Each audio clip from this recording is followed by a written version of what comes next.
Hello, hello, how are you? Hello, hello, how are you? Come by, ayo, ayo, ayo. This is the news. I think I've done something wrong, but anyway, if I did, I did. I don't. Like you say, YouTube, YouTube, YouTube. No, no, no. YouTube, you know. YouTube, you know. YouTube, you see. Pretty, pretty, pretty. Sexy. Wow, wow. Fuck you. Anyway, I'm recording this recording. So what I have to do, move that around. Now press this and continue like this or something. U.S. Department of Defense investing in Zero Trust Security and Cloud Computing Cybersecurity Connect. The U.S. Department of Defense (DoD) has announced a massive increase in its cloud computing capacity, with the aim of boosting machine learning and cybersecurity capabilities. At last, the department has access to enterprise cloud capabilities from 4 world-class U.S. vendors at all 3 security classification levels, from the continental United States to the tactical edge. Chief Information Officer John B. Sherman told the Senate Armed Services Committee's Cybersecurity Subcommittee this week. The particular vendors are Amazon, Google, Oracle, and Microsoft, which were all given contracts last year to work on the DoD's joint warfighting cloud capability. To help facilitate the rapid adoption of cloud, we've deployed several accelerators, which streamline the cloud adoption process from a normal 45-day timeline to within hours or minutes. Air Force Lieutenant General Robert J. Skinner, director of the Defense Information Systems Agency, told the committee, as reported by DoD News. This is helping to accelerate our pace to the cloud to improve our overall user experience, while also increasing our cybersecurity. Sherman also boasted of the DoD's adoption of a zero-trust security environment. Zero trust is predicated on the assumption that an adversary might already be on our network, and we must prevent them from moving laterally and gaining access to our most critical data, he said. We have made great strides on our zero trust journey.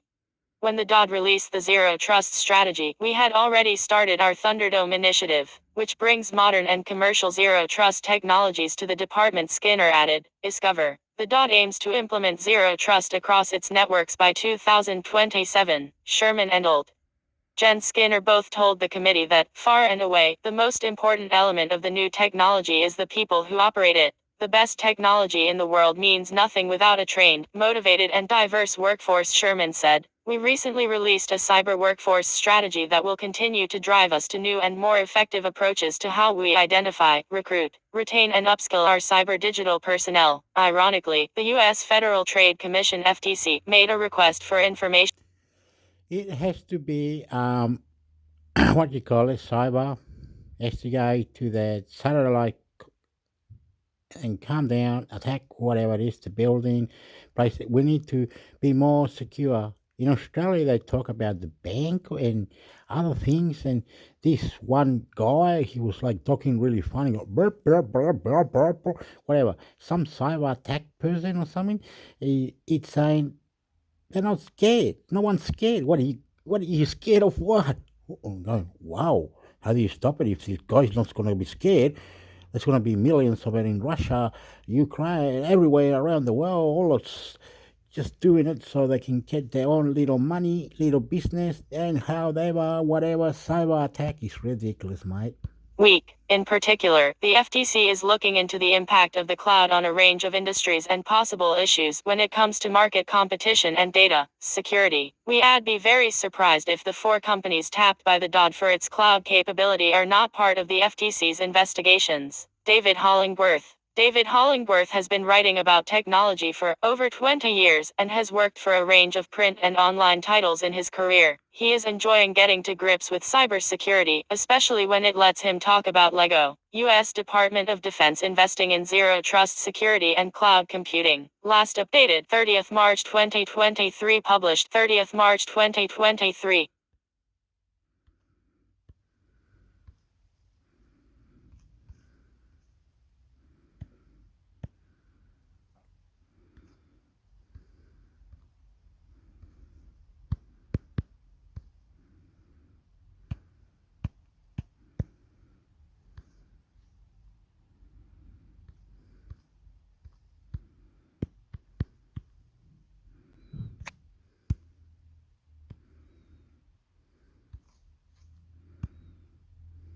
Inside the market for malicious Google Play apps, Cybersecurity Connect. A new report has shed light on the trading and selling of malware and other malicious software on the Google Play App Store for Android devices. Researchers from Kaspersky studied 9 dark web forums between 2019 and 2023 and found a range of services being offered for a range of prices. At the lower end of the market, the cheapest services include malicious access to developer accounts, starting at about $60, while the most expensive services on offer are for an actual loader capable of injecting malicious code into an app hosted on the Google Play Store, which costs between $2,000 and $20,000. But there is a wide range of other services on offer as well, and some services can even be rented long-term, and come with ongoing support from the seller. For instance, one enterprising hacker offers a malicious Google Play loader that will Okay. Play Store, Google settings, Google this, Google that, whatever it is. It's just going to be a headache. I don't see any Asian, I don't see Russian, I don't see Israel, I don't see Argentina, Brazil, America, Canada, all into it with the cyber. They're doing very good. Keep doing the cyber, mate. Keep doing the cyber.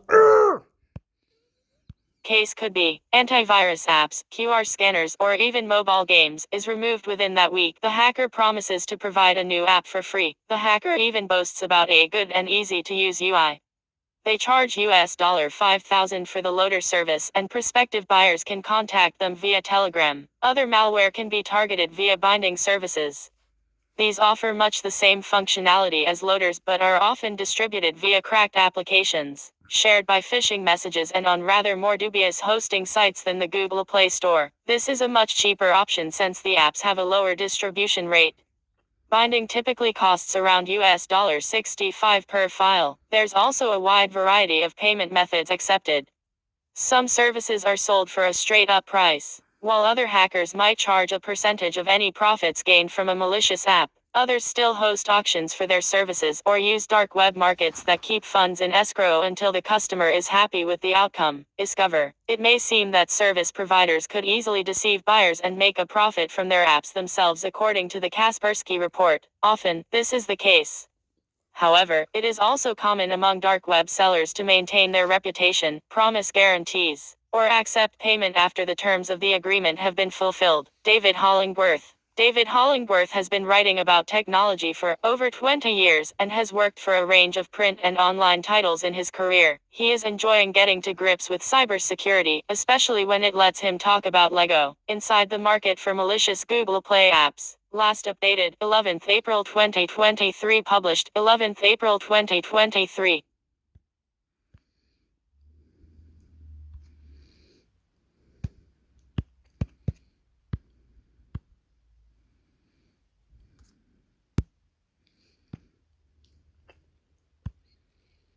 Killnet uses stolen NATO credentials to create profiles on gay dating site Cybersecurity Connect.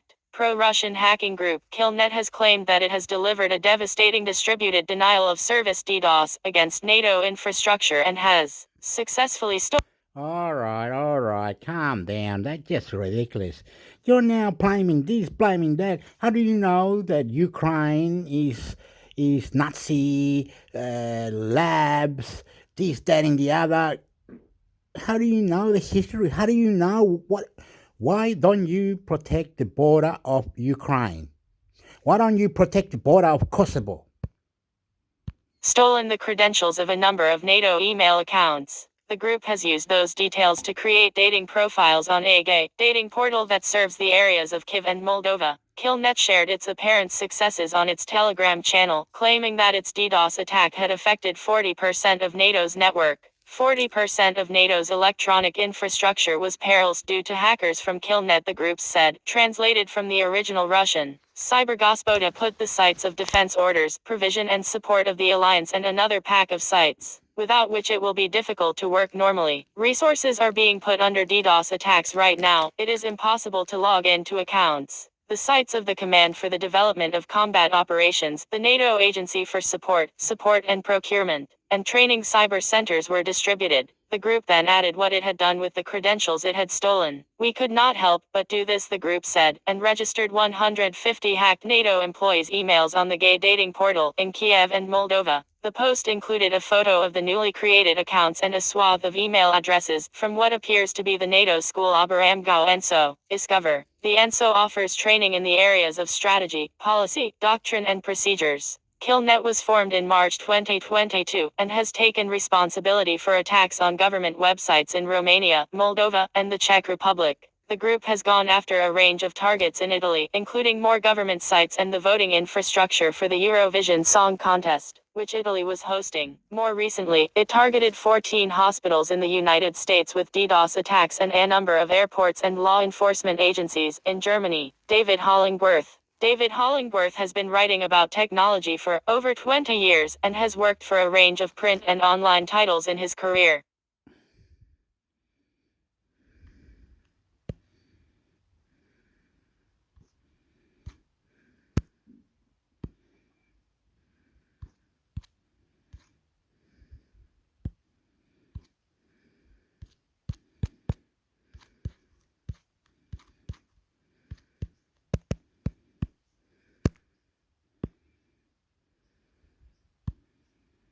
Australia's Department of Home Affairs struggling with outdated its systems. Cybersecurity Connect. A leaked report from a private consulting firm paints a dire picture of the IT operations of the Department of Home Affairs. The report, by Proximity Consultants, was written between December 2021 and February 2022. The details of the report were first shared at an audit committee hearing on Friday, 31st March. Okay.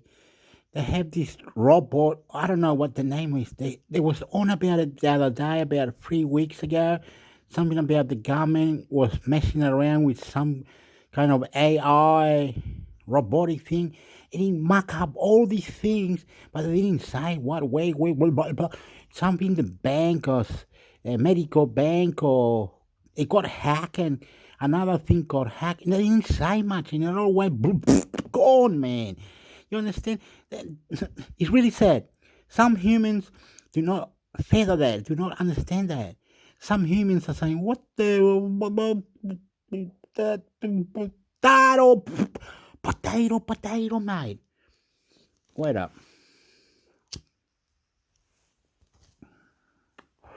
It's ridiculous.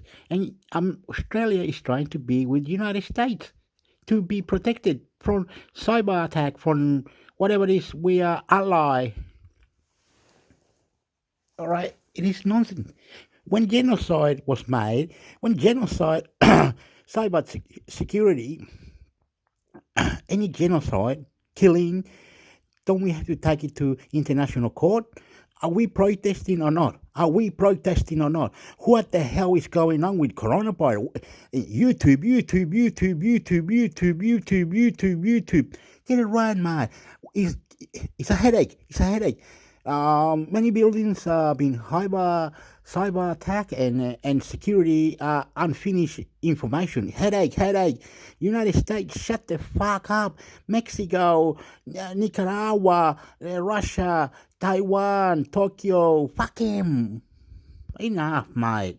Financial underpinnings to support the resolution of critical policy and operational issues have not been available, the report read as reported by FESM. Functions and priorities were never right, sized or funded appropriately from the outset. A large gap between funding and operation requirements is forcing the department to make trade-offs between risk tolerance, service delivery quality, and cost. The training of frontline officers is a particular. I hear some show, can't remember the name of the show. They were sitting on the table and everything on ABC something, and in Australia they were saying this what they were saying. They're saying people from India, they sell mobile phone. They're good mobile phone. Yeah, okay. You wanna be friends? Teach us how to be cyber more safer in the internet, more nicer, more beautiful, more interesting, more. Don't need killing each other, or coronavirus, or you this, you that, or me, you, who creates the chip? Who creates the computer? Why can't other countries do the same as you? Why can you? Oh, blah, blah, blah. Why do you get Africa to be without money, or that country without money? Why don't you tell them, create and start a fucking war, mate? You wanna die? Fucking boom! Because you don't let us do what we need to, like security, aerospace programs, extraterrestrial, or any motherfucker. Let's start fucking business. Bring your cyber here, mate. Bring your fucking Google. Bring your fucking Amazon. Australia will buy it all you. We're not scared to pay the fucking money. You look good. You look good. You look good. Fucking teach us how to do it, mate. Teach us how to get rid of this disgusting, yucky cyber security business. It's going over the top. We have problems after problem. Go Google it. Go Google it. You bloody idiot. Yeah. You think lawsuit. Now you're gonna talk about lawsuit. You're gonna talk about Trump. You're gonna talk about the war. Are you creating a war for the immigrant not to jump over the border? Oh my God, we're dying. In Chile, they're killing police officers. You want to be funny? This is gone. Headache after headache. Cyber security, motherfucker. Maintaining its systems that are Brrr! 30 years old, the report found. Retaining staff has also been an issue, with 600 people leaving the department in the year before the report was written. The department had 13,371 staff in 2021, well below the mandated 14,000 Home Affairs is meant to operate with. Home Affairs has sought to make up the shortfall with outside contractors, which has cost the department $227.5 million each year since 2014. Money that has largely been spent supporting its systems. When confronted with the report, Justine Saunders, the department's chief operating officer, agreed there were issues. Over time, we've had to manage historically through a number of trade-offs around operational delivery, systems, processes and people, Saunders said, according to News. Discover. We're obviously seeing pressures in regards to our data and systems, knowing that we're dealing with aged systems today. The Department of Home Affairs was formed by then Prime Minister Malcolm Turnbull and first headed up by the current leader of the opposition, Peter Dutton, in December 2017.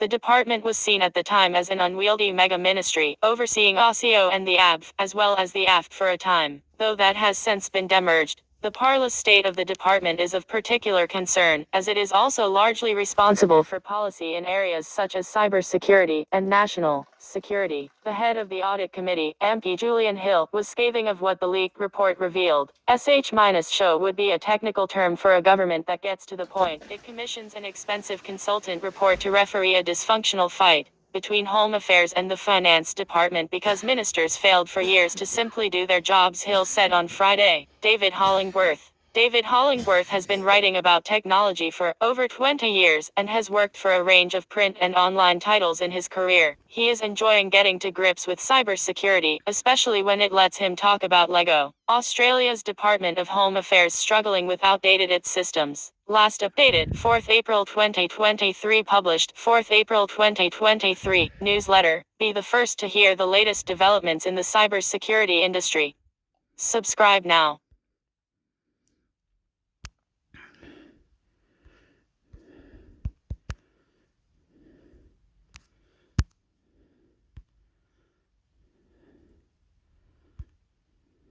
Westpac looks to harness ChatGPT Cybersecurity Connect. The security teams of major Aussie bank Westpac are currently exploring the idea of using ChatGPT in their planning processes. Richard Johnson, the Chief Information Security Officer (CISO) for the Big Four bank, has said that artificial intelligence (AI) is a tool that needs to be secured by security teams from now on. Like every technology that's come before it, ChatGPT is an advancement and something that we need to embrace, understand and work with, he said at a roundtable at the Amazon Web Services Oz Summit, Sydney. We need to understand how to secure that capability on an ongoing basis, and we need to look at the opportunities of how we can leverage that. Westpac is currently trialing use cases of generative AI and has identified opportunities for it in the banking sector for both security and finance. Within cybersecurity, we're always focused on understanding how technology like AI can be used to improve cyber defenses while also ensuring any use of it across our business is robust and secure with the right controls in place to mitigate attack risks, he added. Westpac is currently monitoring the risks of using ChatGPT and generative AI and says that it is ensuring it remains well informed and is building appropriate security settings early. The Big Four bank has shown interest in generative AI previously, after the company's chief technology officer, David Walker, said last month that the technology had potential in the banking industry if it could find its niche. Discover. At this stage, however, he has said it is overhyped and that with no human-level understanding of concepts, the AI can sometimes write reasonable sounding, but incorrect answers. So, is ChatGPT overhyped?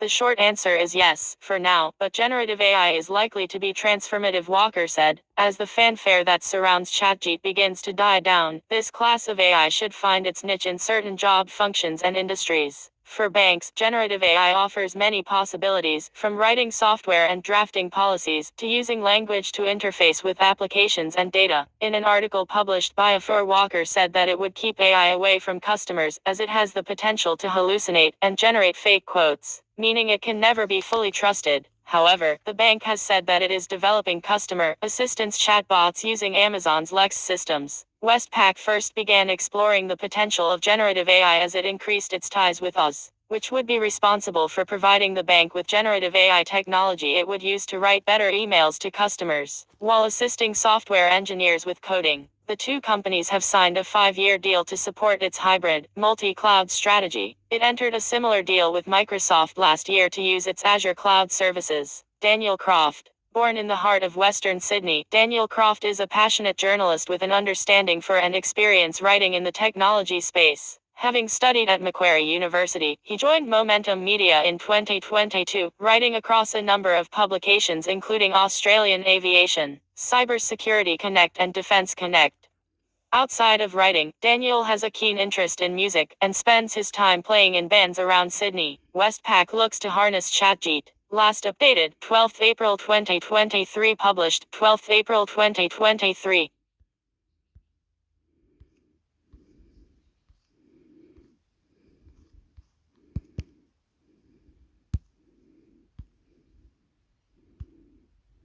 Lax security reveals North Korean hacking group, App 37's tactics. Cybersecurity Connect. The North Korean threat actor App 37 has been around for over a decade, but a recent slip in the group's own operational security has given security researchers a detailed glimpse into the group's operations and the tactics it uses in both its phishing and malware campaigns. The group has been particularly active this year, largely targeting South Korean organizations and individuals. Z-Scholars Threat Labs had been doing research into the group, and recently discovered the group's GitHub code repository, complete with samples of malicious code, phishing lures, and other files dating back to 2020. Due to an operational security OPSEC failure of the threat actor, Threat Labs researcher said in a blog post, "We were able to access a wealth of information about the malicious files used by this app group along with the timeline of their activities dating as far back as October 2020. The researchers discovered a number of different attack vectors, ranging from various file types with malicious payloads. But all the attack chains end by installing a Chinoa PowerShell-based backdoor onto affected networks. The backdoor can then receive commands from App 37's command and control infrastructure and exfiltrate data. The group uses a number of themes to lure victims into opening malicious files.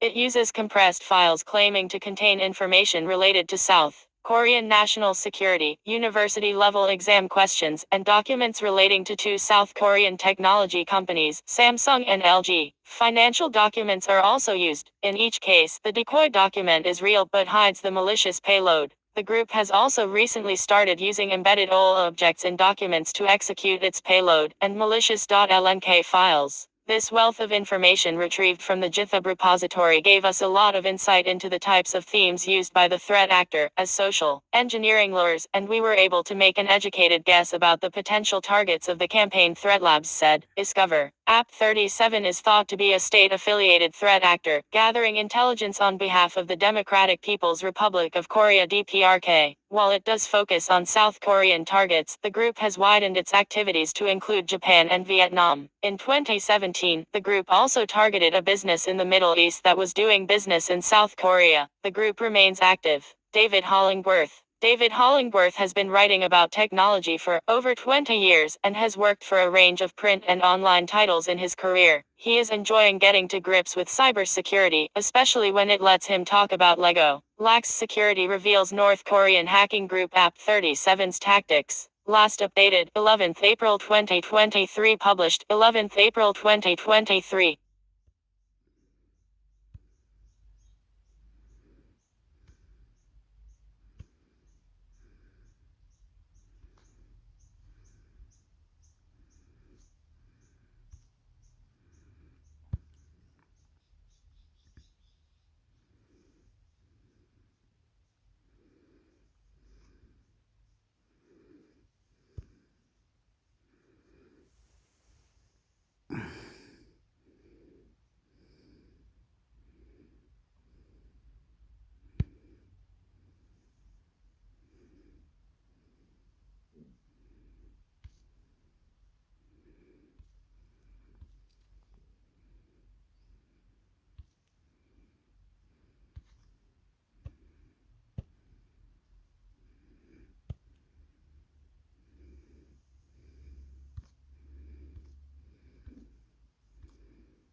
As tech jobs disappear, Silicon Valley veterans reset their careers. WSJ. Skip to. Listen to article. What to read next. Most popular news. Sponsored offers. Most popular opinion. Recommended videos. This copy is for your personal, non-commercial.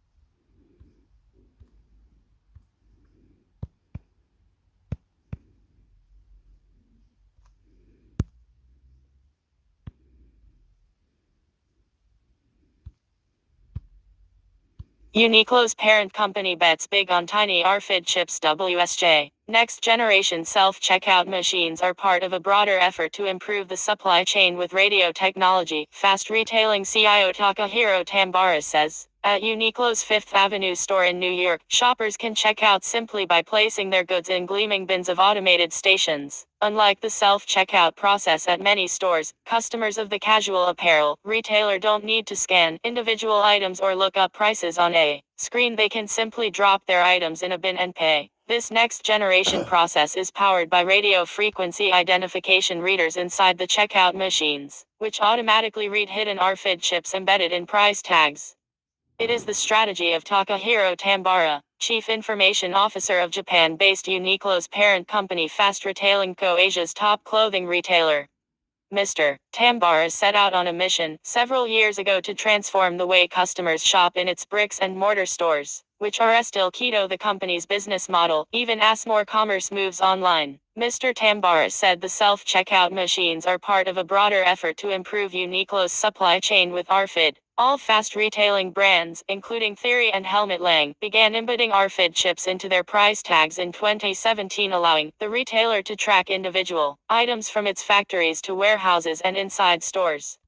That data is critical for Uniqlo in improving the accuracy of inventory in stores, adjusting production based on demand, and getting more visibility into its supply chain, the company said. We did not introduce RFID because we want to automate the checkout process. We wanted to develop a platform so that it can be utilized across the supply chain, Mr. Tambara said. Newer and cheaper RFID chips, reader hardware, and software are enabling retailers, such as Uniqlo, to implement the technology at lower cost and with more precision, said Pravina Adhi, a senior partner at McKinsey & Co., who leads the consulting firm's retail operations practice in the Americas. The cost of RFID tags has fallen from as high as 60 cents a tag a few decades ago to about 4 cents a tag, and reader hardware has improved in range and accuracy, he said. Advertisement scroll to continue. Uniqlo said that RFID has resulted in significant reduction in out-of-stock items on the sales floor, and that it has contributed to reducing lost opportunities and improving customer satisfaction.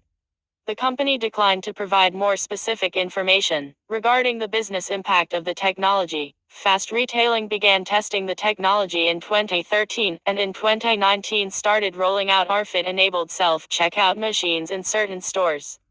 Mr. Tambara declined to say how much it has spent on the technology, but said Fast Retailing has doubled its investment in information technology since 2016, when it launched a strategy to become a digitally enabled apparel retailer and developed its own e-commerce platform. While the most common use case for RFID is improving inventory management, the use of RFID at self-checkout machines is gaining traction. As more apparel retailers explore ways to apply the technology and their merchandise has been tagged. For the majority of apparel brands, implementing RFID will be on their 2023 or 2024 agenda, Mr. Udhi said. The unique benefit of an RFID-based checkout system like Uniqlo's is that it is faster and more accurate than barcode-based self-checkout machines, he added. Many retailers still rely on print barcodes, which require manual scanning, and are more limited in the data they carry. Advertisement scroll to continue. Fast Retailing is one of a few apparel retailers so far to have implemented RFID for self-checkout at a large scale, underscoring the obstacles retailers need to work through sometimes for years before a major rollout, Mr. Udhi said.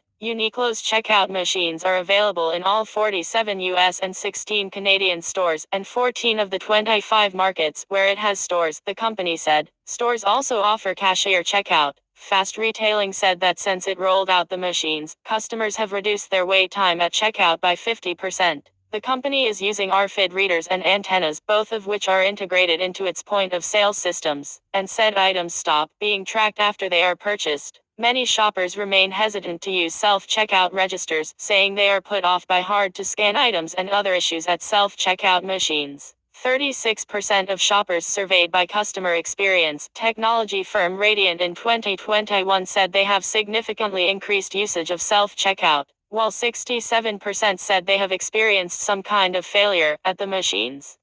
Retailers like Uniqlo aim to allay such customer concerns by providing better technology. While a generative artificial intelligence viral chatbot they've captured the world's attention, there is still a lot of work that can be done with simpler technologies, such as RFID, retail analysts say. RFID remains the most practical, if not the most advanced, technology for merchandise tracking, said Sucharita Kodali, a vice president and analyst focused on retail at Forrester Research Inc. Computer vision, a form of artificial intelligence that can analyze images, is still too expensive for widespread use for self-checkout and inventory management, she said. Uniqlo competitors such as Inditex, parent company of the Spanish fast fashion Zara chain, began attaching RFID chip tags to its items in 2014, and has also been testing the use of the technology for self-checkout.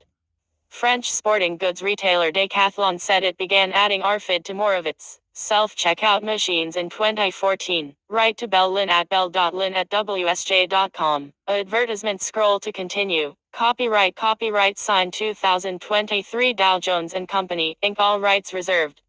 87,990 CB 856,818 D5 EDAC 44 C7 B1 CDEG 8.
Hello and welcome to the Wednesday, April 12th, 2023 edition of the Sands and its Storm Center's Stormcast. My name is Johannes Ulrich and today I'm recording from Jacksonville, Florida. Well, it's Patch Tuesday, so lots of patches today. Let's get started with Microsoft. We got patches for 114 different vulnerabilities. 7 of them are critical and 1 is already being exploited. The already exploited vulnerability is CVE 2023-28252. This is a vulnerability in the Windows Common Log File System driver. This driver runs as system, so in this case an arbitrary code execution gives you arbitrary code execution as system. That's where the privilege escalation comes from. The Windows Common Log File System driver has been the source of a number of similar vulnerabilities in the past. CVSS score of this is only 7.8 because after all it's just a privilege escalation vulnerability. We do have a number of sort of similar privilege escalation vulnerabilities being patched with this update, but this is the only one that's currently being exploited. Now, let's take a look at the critical vulnerabilities. One that I think is kind of interesting is DHCP server remote code execution vulnerability. Yes, that one is rated critical. Not a lot of details as to what this exactly entails. It does, however, require authentication and does require an RPC call to the DHCP service. So not something like a simple unauthenticated DHCP message, which is why the CVSS score of this vulnerability is only 8.8, not sort of in the 9.8 range. An attacker would have to be located on the same network as the DHCP service. And 2 critical vulnerabilities in the layer 2 tunneling protocol. It seems like we had a few of them recently. Of course, that's something that's not usually enabled by default. Next, we have a critical vulnerability in the Microsoft message queuing service. This is a remote code execution vulnerability.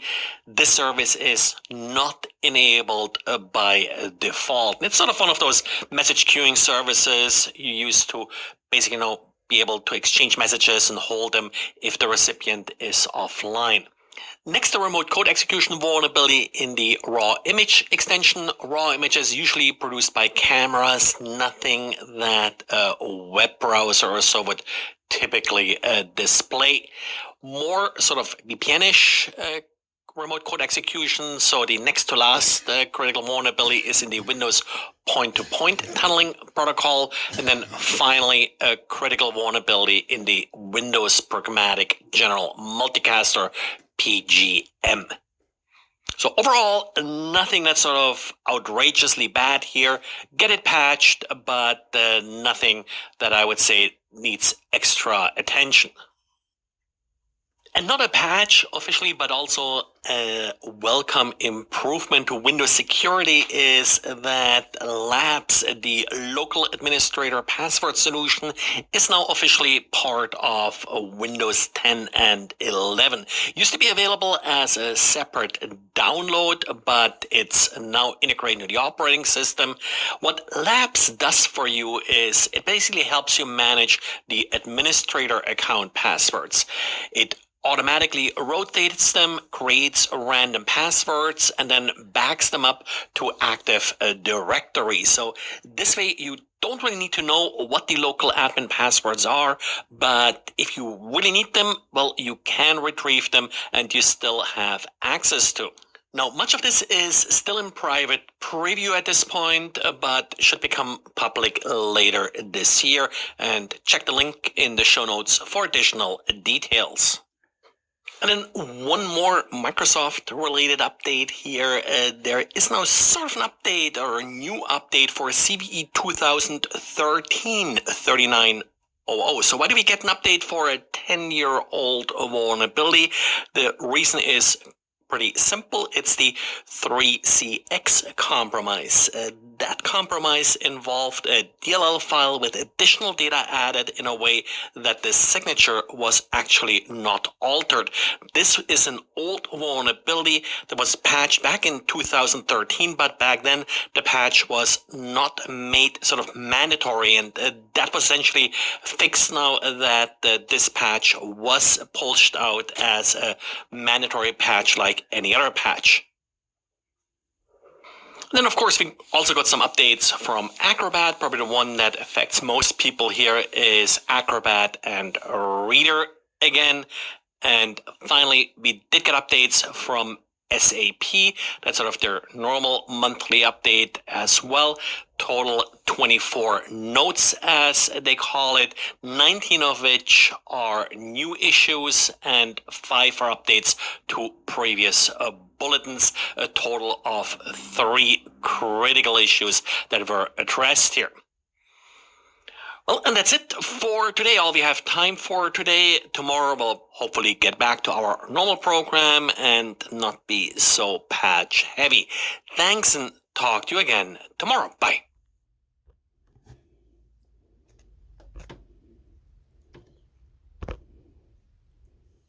Hello and welcome to the Thursday, April 6, 2023 edition of the SANS and its Storm Center's Stormcast. My name is Johannes Ulrich, and today I'm recording from Jacksonville, Florida.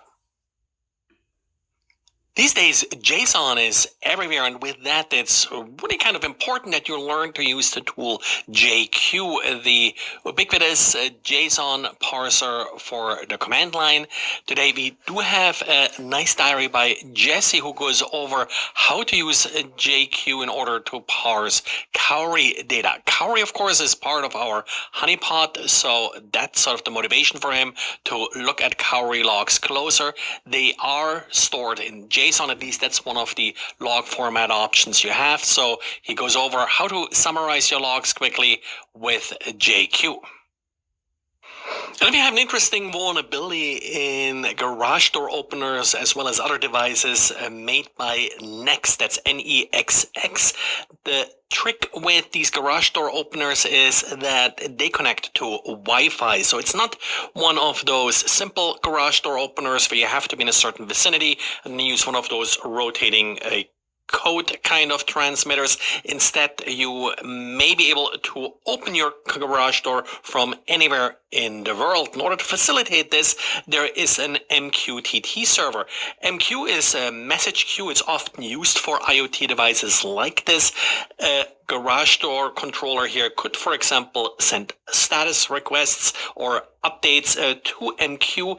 The trick here with Nex is that all devices use the same password in order to connect to this MQTT controller. So the end effect is that once you know what that username and password is, and that is sent to every single device with Nex, and it's also present in the firmware, you'll be able to update any other garage door that uses the same controller. And it's even not that hard to search for it because everybody uses that same account. Messages to garage doors worldwide are all broadcast to every single garage door, which of course means that you may be receiving requests to open or close someone else's garage door, which your garage door will ignore, but you'll still see it. You'll see the user's email address and the last name, I believe, and first initial. So you could collect these messages and then easily search them and figure out which garage door you would like to open. The same company also makes alarm systems, and they apparently also suffer from similar vulnerabilities. Nex has not responded to any communication requests notifying them of these vulnerabilities, so there is no patch available. If you have an affected device, you probably do want to disconnect it from Wi-Fi for now. The password hasn't been published, but again, it would be very simple for an attacker to figure it out and start playing with garage doors. And the next story I thought I already covered but can't find it in the archives. Microsoft is going to change how OneNote deals with embedded files. This, of course, has been a huge issue recently. The way this is going to be dealt with now is that if you download a OneNote file and try to open an embedded file that has a specific dangerous extension, then you'll get a warning message preventing you from opening that embedded file. You can still see the rest of the OneNote document. If you do need to open the embedded file, you first have to save the OneNote file to disk and then open it again, which of course then makes it sort of not downloaded, and then you'll be able to open the embedded files. Still some danger left there, but better than what we have now. Now, if you wonder what extensions are being blocked, that's the same list that's blocked in Outlook from being opened. So it's a fairly comprehensive list at this point, but I'm sure hackers will find an extension that Microsoft missed.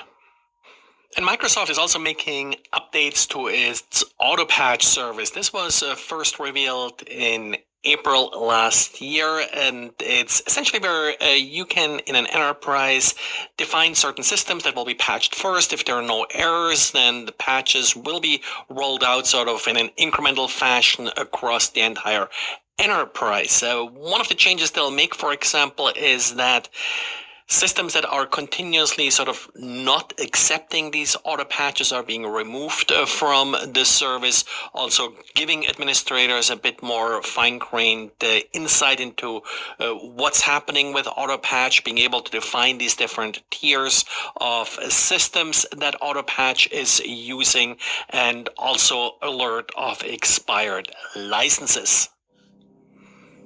And according to an article by HelpNet Security, the NPM registry is under increasing attacks for essentially spam packages. The problem here is that packages are being published in order to essentially just add links to the NPM website, sort of basic search engine optimization spam, or phishing pages and such are being added sort of in large numbers. In one attack, checkmarks apparently saw 15,000 phishing packages being added in a couple hours. The problem has been bad enough where it is getting sometimes to denial of service conditions. Now, typically they say that they have about 800,000 packages a month that are being released, but last month that went up to 1.4 million, so not quite double, but maybe sort of 40% more packages due to these spam campaigns. Well, and this is it today, and as one special announcement today, my partner in crime for the web application security class, Sec 522, was finally promoted to senior instructor today, so congratulations, Jason. Took only 15 years, so definitely worth to be called senior by now. Thanks, and talk to you again tomorrow.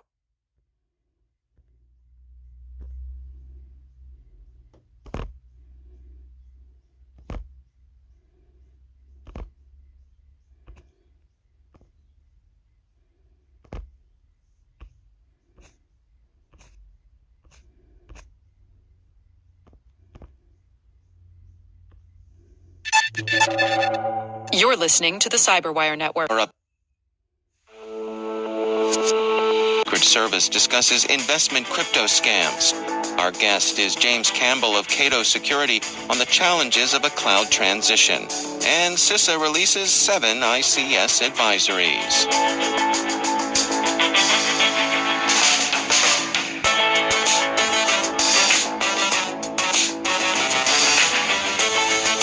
From the Cyberwire studios at Data Tribe, I'm Dave Bittner with your Cyberwire summary for Friday, April 7th, 2023.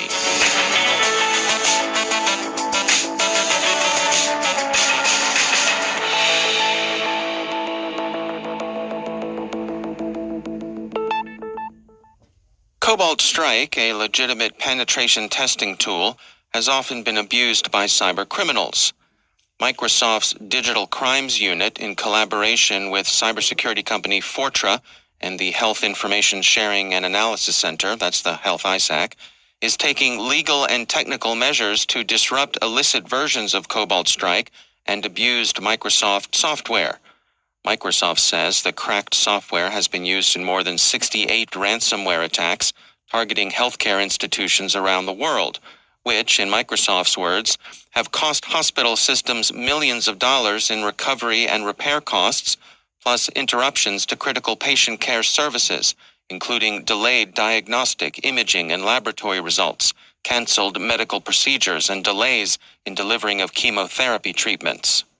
Microsoft stated, on March 31, 2023, The U.S. District Court for the Eastern District of New York issued a court order allowing Microsoft, Fortran, and Health ISAC to disrupt the malicious infrastructure used by criminals to facilitate their attacks. Doing so enables us to notify relative internet service providers and computer emergency readiness teams who assist in taking the infrastructure offline, effectively severing the connection between criminal operators and infected victim computers. In full disclosure, Microsoft is a CyberWire partner. The New York Times reports that U.S. authorities are investigating an apparent leak of sensitive information concerning plans for U.S. support of Ukraine. The files have been circulated in Twitter and Telegram by Russian accounts. A significant fraction of the information seems genuine, although some, at least, of that could be inferred from publicly known open sources, and genuine enough to prompt an investigation. Other data, notably casualty estimates, appear to have been falsified in the Russian interest, with Russian casualties understated and Ukrainian casualties exaggerated, and these seem to represent an admixture of disinformation, which may be the principal point of their publication. Tech Republic offers a summary of trends in Russian hacktivism. Finland has become a recent target as it became a member of NATO this week, and Anonymous Sudan has stepped up activity against Israel. The nominally Sudanese group appears to be acting in alignment with Russian interests, if not actual direction. Google has released a report titled Perspectives on Security for the Board, highlighting how corporate boards can best navigate cybersecurity and cyber risk. First, cyber risk should be viewed through the lens of business risk. Google references the National Institute of Standards and Technology's cybersecurity framework, which can be useful for boards in reference to cyber. The framework comprises 5 core tenets: identify, protect, detect, respond, and recover. Google also notes that it is imperative to understand the connection between threat intelligence and risk mitigation. To do this, Google advises boards to ask CISOs 3 questions. How good are we at cybersecurity? How resilient are we? And what is our risk? Google also advises a bold and responsible approach to AI, saying that boards and CISOs should work together to secure, scale, and evolve their AI approaches. Overall, Google recommends getting up to speed, being engaged, and staying in the loop as sound practices for board members overseeing the management of cyber risk. Automobiles have a controller area network bus called the CAN bus, and that bus can be compromised. The technique requires physical access to the automobile. Ian Tabor, an automotive security expert of EDAG Group, decided to do a forensic analysis to find out how his car was stolen, Security Week reports. He discovered that his headlight had been destroyed and the wires had been pulled out. The Register writes that Tabor investigated and found that various systems had seemingly failed or suffered faults. The faults were generated as the thieves broke into a front headlamp and tore out the wiring and used those exposed connections to electrically access the CAN bus. He concluded that the thieves probably used a hacking device that used the car's controller area network bus to inject false codes to start the car and open the door. You can buy the hacking hardware on online criminal markets. Security Week writes that such hacking devices can be acquired on dark websites for up to $5,500, and they are often advertised as emergency start devices that can be used by vehicle owners who have lost their keys or automotive locksmiths. These devices seem to be specific to car makes, which limits the thief or locksmith who uses them to one brand of cars. For this method, car thieves still have to make physical contact with the car, and so experts recommend taking proper physical security measures. When purchasing a smart security system, buyers assume that the security of the system itself can be assumed as a given. There is always, however, an inherent risk associated with connecting security devices to the larger internet. And since we're talking about cars, here's a risk to the garages we park them in. Sam Sabetan, an independent cybersecurity analyst working with CISA, posted on this issue, writing, I discovered a series of critical vulnerabilities in Nex's smart device product line, which encompasses smart garage door openers, alarms, and plugs. These vulnerabilities enabled remote attackers to open and close garage doors, take control of alarms, and switch smart plugs on and off for any customer. This is the last thing users would expect when installing a security device. Sabetan's blog explains the vulnerability, noting that Nex's servers fail to verify if the bearer token in the authorization header corresponds to the alarm trying to connect. He further explains that the MAC address for each device is the same as the device's serial number, which means that an attacker can register an already registered device and effectively take control of it. Nex has not so far patched the vulnerability. Sabatan recommends that Nex users deactivate their devices and write the company requesting a fix.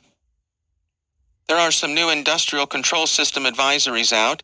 Yesterday, CISA released 7 ICS advisories affecting systems from JTEC, Industrial Control Links, Korenix, MySCADA, Hitachi Energy, and Rockwell Automation. Users should take a look and apply the fixes and mitigations the vendors have on offer. And finally, back to cars, in this case, the privacy associated with using them. Several former Tesla employees admitted that they used to share pictures and videos from cameras installed in Tesla electric vehicles from 2019 to 2022, as reported by Reuters on the 6th of April. These cameras are installed to enable driver safety and automated driving. The media ranged from videos of naked Tesla owners walking to their cars to an image of a user's garage. Why one would approach one's car naked is not explained. Among the higher profile images captured include shots of a James Bond submersible car allegedly captured inside Elon Musk's garage. It's no secret, formally at least, that Teslas collect and report images. Tesla states in its customer privacy notice, "We want to be very clear that in order for fleet learning camera recording to be shared with Tesla, your consent for data sharing is required and can be controlled through the vehicle's touchscreen at any time. Even if you choose to opt in, the camera recordings are limited to 30 seconds and remain anonymous, ensuring it's not linked to you or your vehicle." Reuters reports that the computer program that Tesla employees used at work could show the location of recordings, which would seem to provide less anonymity than customers might expect. Knowing how a company uses your data is important, and experts recommend that, as onerous as logging through the documents may be, users should read terms of service and privacy notices. As the great American philosopher Mr. Tom Waits put it, the large print giveth, and the small print taketh away.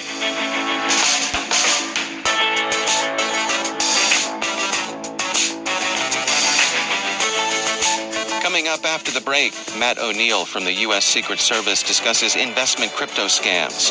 Our guest is James Campbell of Cato Security on the challenges of a cloud transition. Stay with us.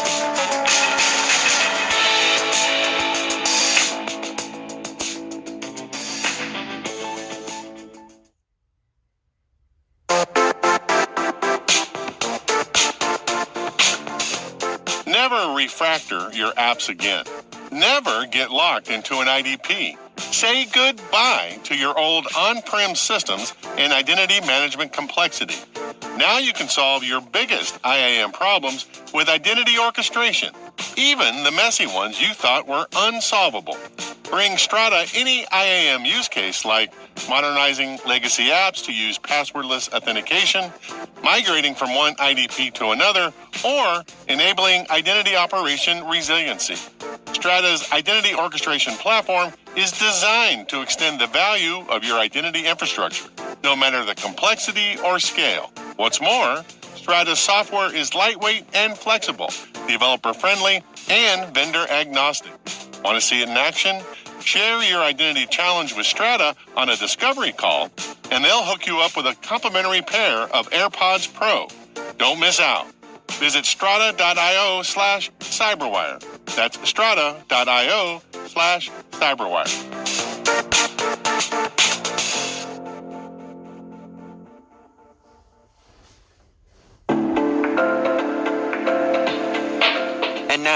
word from our sponsor, Mimecast. You're wondering if you need more email and collaboration security. The underlying services and infrastructure, ultimately, the security of the environment you set up is your responsibility. And so, I think a lot of people kind of get a little bit confused about where that gap lies, or where that line is, I should say. So it's good to really understand that. And I guess the second part is, particularly with new technologies. So, cloud is amazing. So, you move to the cloud to embrace the cloud, right? So you wouldn't just use it like an expensive data center where all your data is just sitting there on thousands of virtual machines. What you would probably look at if you fully embracing the cloud is, the use of serverless technologies like, containers and ephemeral infrastructure, Lambda functions as an example, just for AWS as one example, auto scaling groups for your virtual machines. So you're only using the resources that you need, which ultimately, for especially large enterprises, you're saving millions of, dollars a year. But this comes with an added risk, which, is one of the gaps, that I mentioned, where, okay, so we're in the cloud, we have containers or virtual machines kind of spinning up and down as we need them. What happens if I had a detection for something suspicious on a virtual machine that's part of an auto scaling group? What happens if that system is only alive for 15 minutes? How is my team going to investigate that suspicious activity by the time that data gets recycled and deleted? So these are kind of the points, or the pain points, that people are starting to understand as their understanding of the cloud is maturing. That's a really fascinating insight. I'm curious, from your perspective, you all do cloud incident response. So what are the specific challenges you face doing incident response in that environment? I think it's a couple of things. So one is, cloud can be a lot more complex than people think. I think a lot of things are available at your fingertips, which is great. But it can also mean, a lot of customer environments, tend to be, a little Wild West, so kind of shadow IT style, where you have lots of kind of technical people with lots of technology at their fingertips. It's very easy to deploy systems, very easy to, deploy new databases, et cetera, et cetera. And so keeping across all that is very, very difficult to do. And so if you don't have a tight grip on it at the start.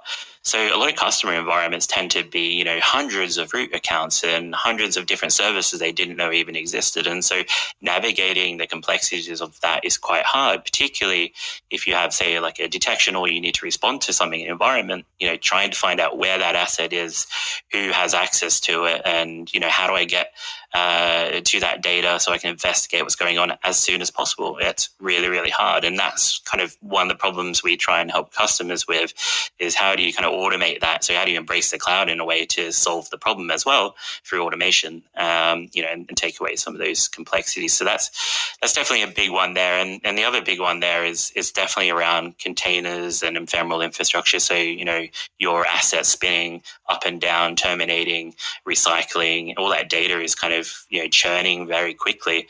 And so how do you get as part of that automation story, how do you make sure you're retaining that data, or the useful bits of it, when you need it most, especially if it's only, alive for 15 minutes at a time? What are your recommendations then, for folks to really to operate most efficiently, most effectively, and best to defend their cloud infrastructure?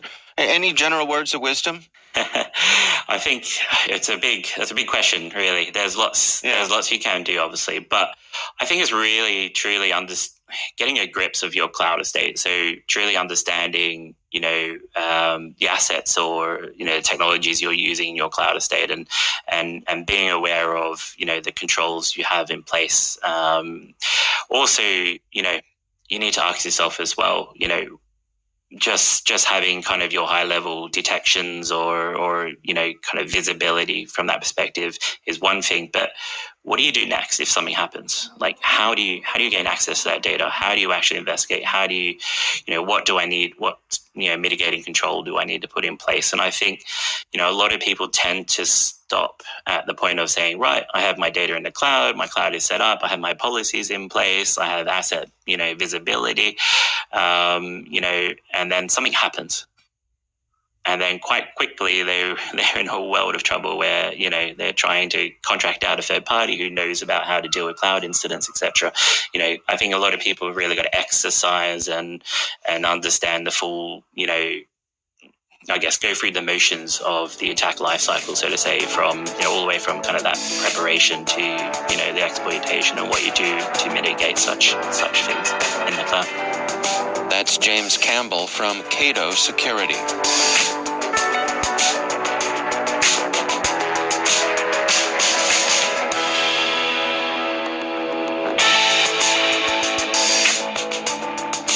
There's a lot more to this conversation. If you want to hear more, head on over to the CyberWire Pro and sign up for Interview Selects, where you'll get access to this and many more extended interviews.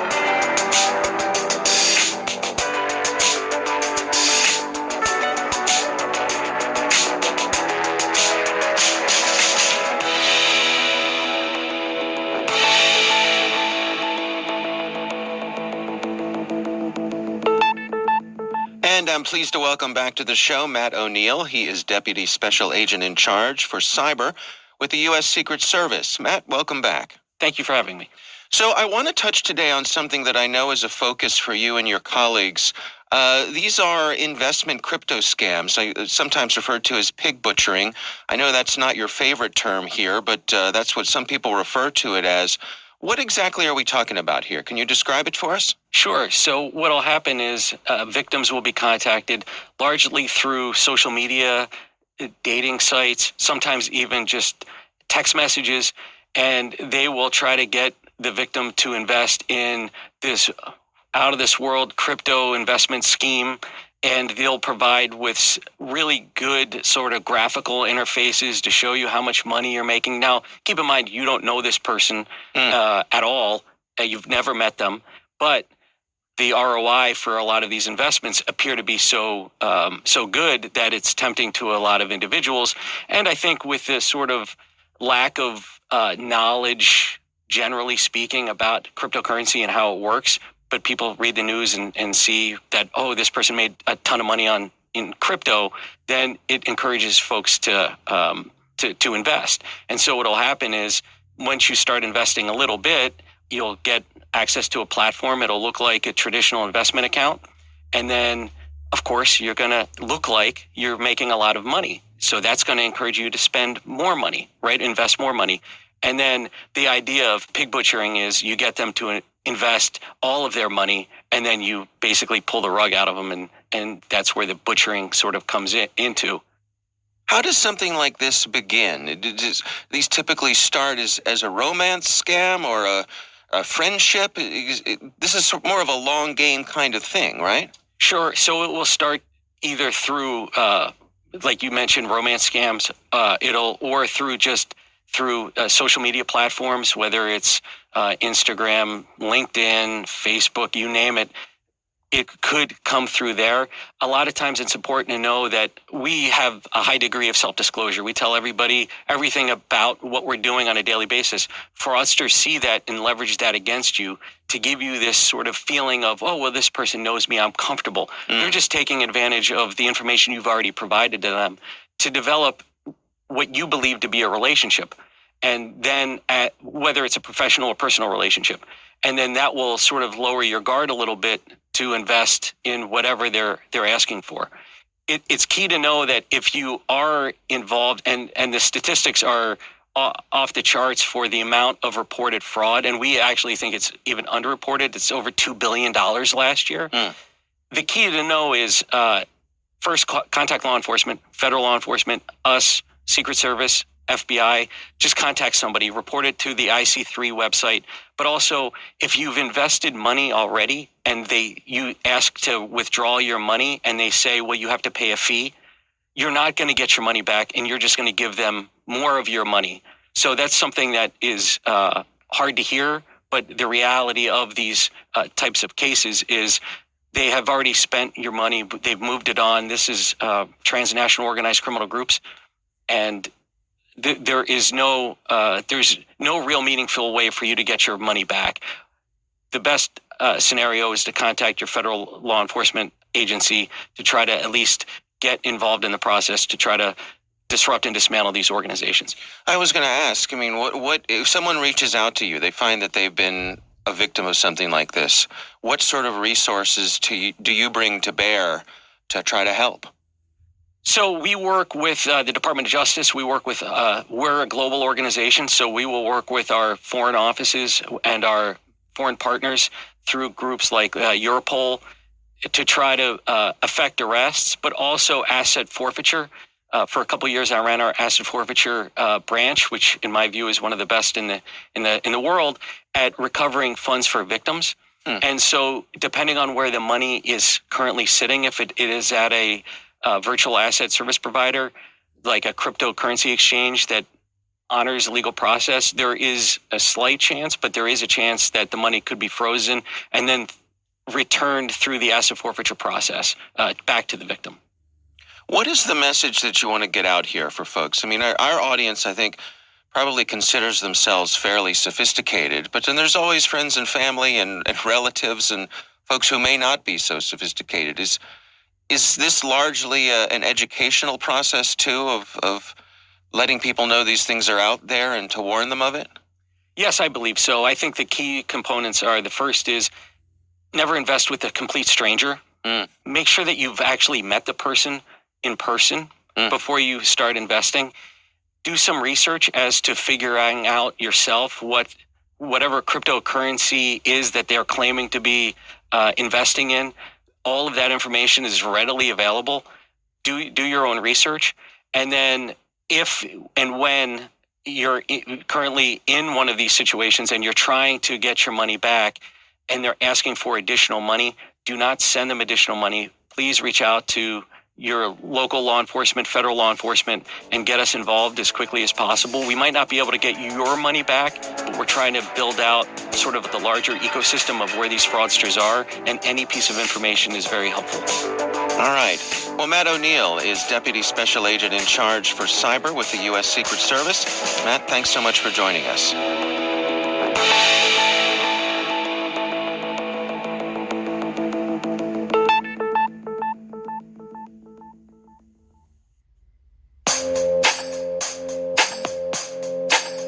CISOs everywhere invest huge amounts of time and money to defend against external threats and protect sensitive data stored inside their organizations. But how do they protect sensitive data that's constantly being shared outside with others? The answer is data-centric security from Virtru. It's affordable, simple to deploy, and integrates elegantly with the collaboration apps you use every day, like Google Workspace and Microsoft 365. Trusted by more than 8,000 organizations, you can try Virtru for free. Just visit virtru.com/cyberwire. That's virtru.com/cyberwire. And now for our bonus round. May I ask, when's the last time you took an economics class? I'm David Brancaccio, host of the Marketplace Morning Report. For me, it had been a while. So that's why I love our new email crash course, Econ 101.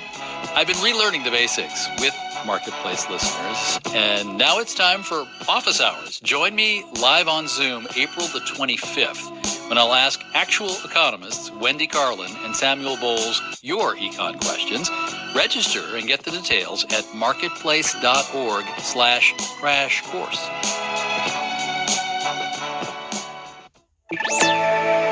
Can anything slow down this AI juggernaut? From American Public Media, this is Marketplace Tech. I'm Megan McCarty-Carino.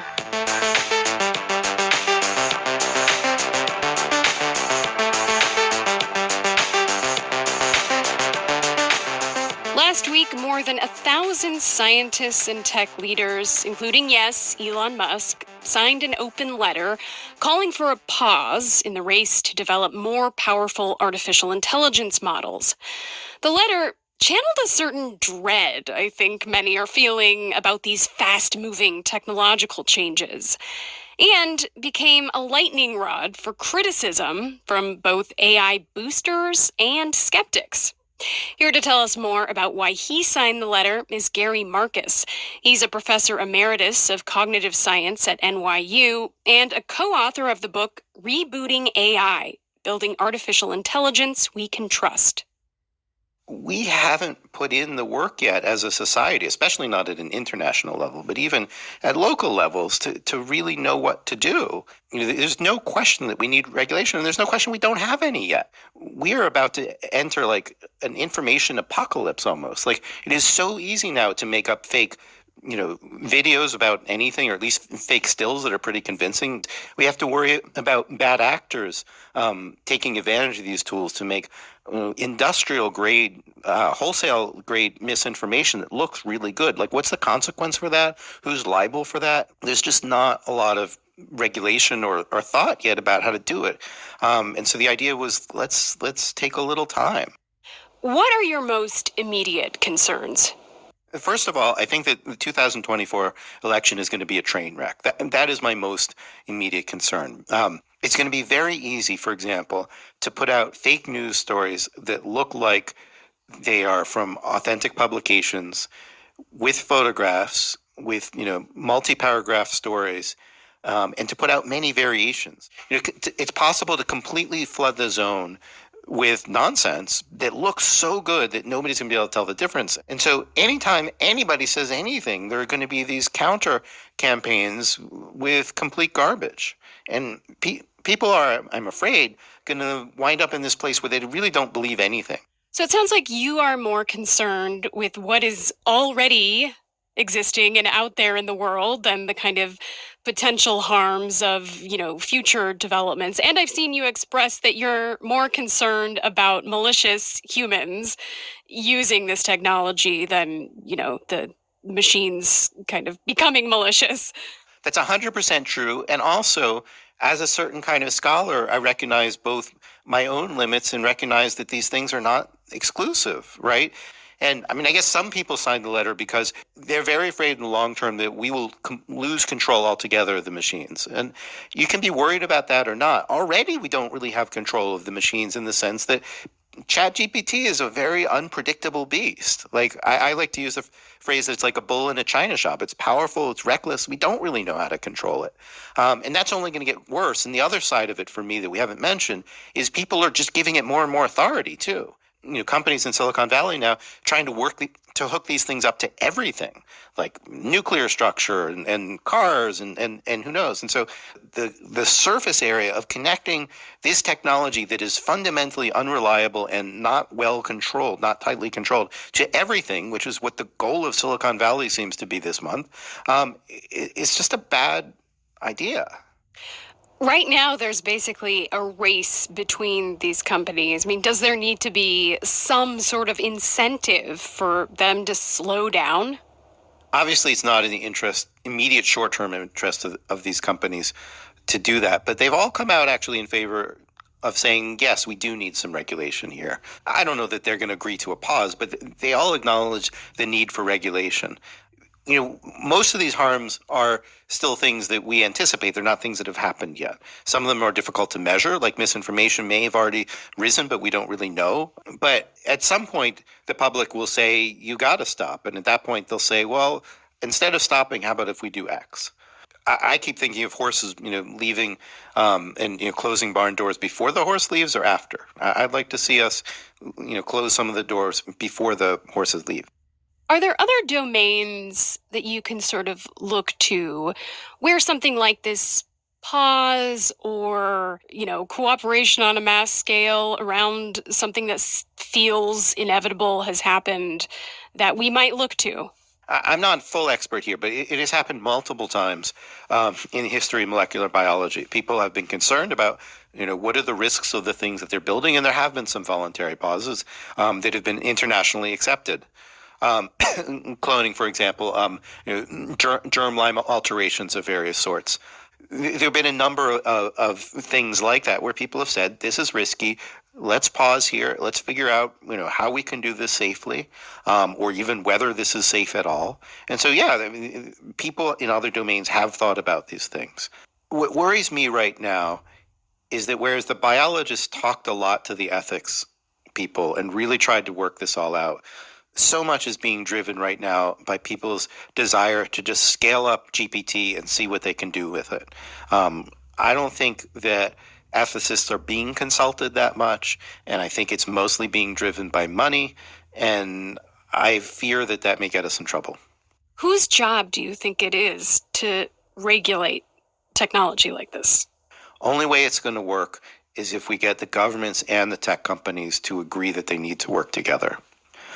We need international structure around this, which is actually in the interest of the tech companies. They don't really want to have, 500 different laws in 500 different countries. Interestingly, just in the last week, we saw Italy ban ChatGPT. UK put out a new white paper saying they wouldn't have a central regulator. Those are two pretty opposite extremes. And you can imagine, every country winds up somewhere in the middle of that continuum with their own rules. That's not really ideal for the tech companies or for society. So I think we need people to sit down together and try to work out what they can all live with that reflects consensus values of humanity and not just profit motives. AI expert Gary Marcus. His new podcast is called Humans versus Machines.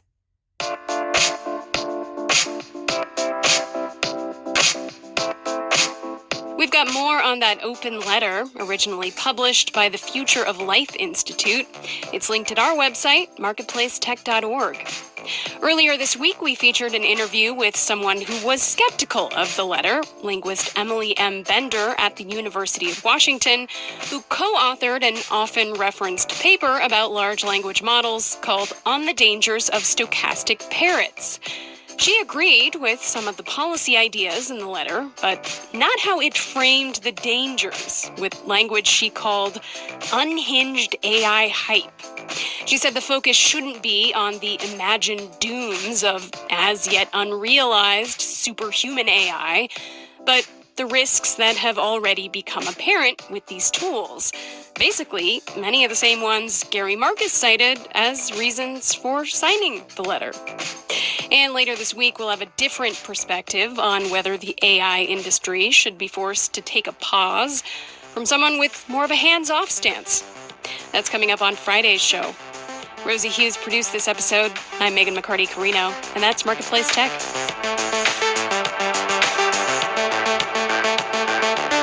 This is APM. In 1996, one law changed welfare in the U.S. by adding work requirements and letting for-profit companies run welfare offices. What happened next is complicated. Government is one of your customers. Businesses are another. What about the welfare recipient? Are they? I think of them more as the product of our company. They're our inventory. This season of The Uncertain Hour, we uncover how for-profit companies cash in on public benefits. Listen to The Uncertain Hour wherever you get your podcast. Tatiana Malkina remembers her mother waking her up early that day. Was still there, under that pressure. After a few months of self-doubt, Mikhail decided it was time to get back to work. I realized that I have my responsibility as a Russian citizen, that this war started. I have to fix it. Russia is living inside this propaganda bubble, inside Putin's dystopian universe that he has been built. He doesn't know what to do because we don't have anyone to pick on. No guest, but, that can... Imagining people that I know will not be paying for this, right? They'll be like, yeah, nice try. But at one point, what they're going to do is keep adding on some add-ons, right? And removing juice from the freebie, effectively like throttling, right? You got free access, you're being throttled. You want to pay, you get extra. And we always said, hey, if you want good service, you should pay for it. These are companies. Yes. But it really hurts when they basically milked us like cows for free to gather all the information so they could actually sell it to advertisers and now say, actually, now we want you to pay. Yeah, there's no suggestion here, by the way, that if you pay the money, that they're no longer... you're no longer going to get targeted ads. Why not two for it, right? Charge and show ads. So Facebook's announcement, it comes in the wake of Twitter's rather desperate attempt to make some money, because they chaotically released Twitter Blue checkmark late last year. It's been rather disastrous. The Twitter blue checkmark costs a couple of dollars less than Facebook, but it doesn't bother to do any of that identity verification nonsense. You don't have to give them your passport give them your or money. your driving license. To give them your money, and yeah, you can call yourself whatever you like. You can pretend to be whoever you want. It's free world. And there's some wonderful features. For instance, one of the best features of Twitter Blue is that you can change your profile picture from being a circle to being a hexagon. Well, isn't that worth $10 a month? I've got angles. And you can then brag that you have an NFT, apparently. Yeah. It's another bargain. So the other thing you can now do with your Twitter Blue account, this has just happened in the last few days, is you can make use of SMS-based two-factor authentication. Circa 2018? Well, circa 2002, maybe. Yeah. Really? It's fairly old and technology which is looked on rather askance with people thinking maybe that's not so good. So Twitter has been telling users who've turned on text message 2FA, people who aren't paying Twitter at the moment, they said, we're going to take that away from you next month. You're no longer going to have 2FA turned on via SMS. But if you want it, you should upgrade to Twitter Blue, and then you can have it back again. We'll charge you a little bit of money. Right, and it's going to cost you $10 or whatever it is. Now, this marketing push, you might have the regular users think that SMS-based authentication is somehow a better way to protect your account than the other methods of 2FA, which are still available to free Twitter users. Oh, my God. That's so mortifying. But, of course, it's not. It's just chaos. It's chaos in the barn. No one knows what's going on. It's bonkers. So, I mean, we've talked about SMS-based 2FA before and its problems. It's still better than nothing. So 2FA coming via a text message is better than no 2FA at all, I'd argue. But you have to hope no one who's bonkers enough to pay for Twitter Blue is tricked into thinking it's a good way to harden their security. So I have streaming services, right? So some evenings I will turn that on. I pay a monthly fee and I enjoy the streaming service, right? Yeah. This sounds more expensive, or at least as expensive as these streaming services. So are they contending that they are as entertaining and wonderful? Well, it's kind of comparable is what they're saying, isn't it? But they're not producing any of the content themselves. It's all of the people who are users who are creating the content. Yeah, and I wonder if by taking money from users, if the liability changes in terms of what they provide on the service. Oh. I don't know. Expert, email us, tell us now. If only Twitter had a legal team to investigate these sort of things, that'd be the thing, wouldn't it? So I've said that Twitter's now telling people you're going to lose SMS-based 2FA. Turn it off, they're saying. Well, what's really brilliant is that people have been trying to turn it off, as Twitter tells them to. And when they do, they get an error message telling them that they can't do it. So it's another disaster by Elon Musk's engineering experts in that way. And on a similar note, talking about these verifications, Will Ferrell, you know Will Ferrell from Zoolander and Anchorman and all those things? He's been in the UK this month. He's been visiting various football matches and making videos mocking fans. He showed up, I think it was at QPR, and he was slagging off the Sunderland football team. And we can hear what he said right now. We're wishing you guys all the best. Sunderland, the tears of sorrow you're going to experience tonight, dripping down your face, into your mouth, drowning you in sorrow. I can only imagine.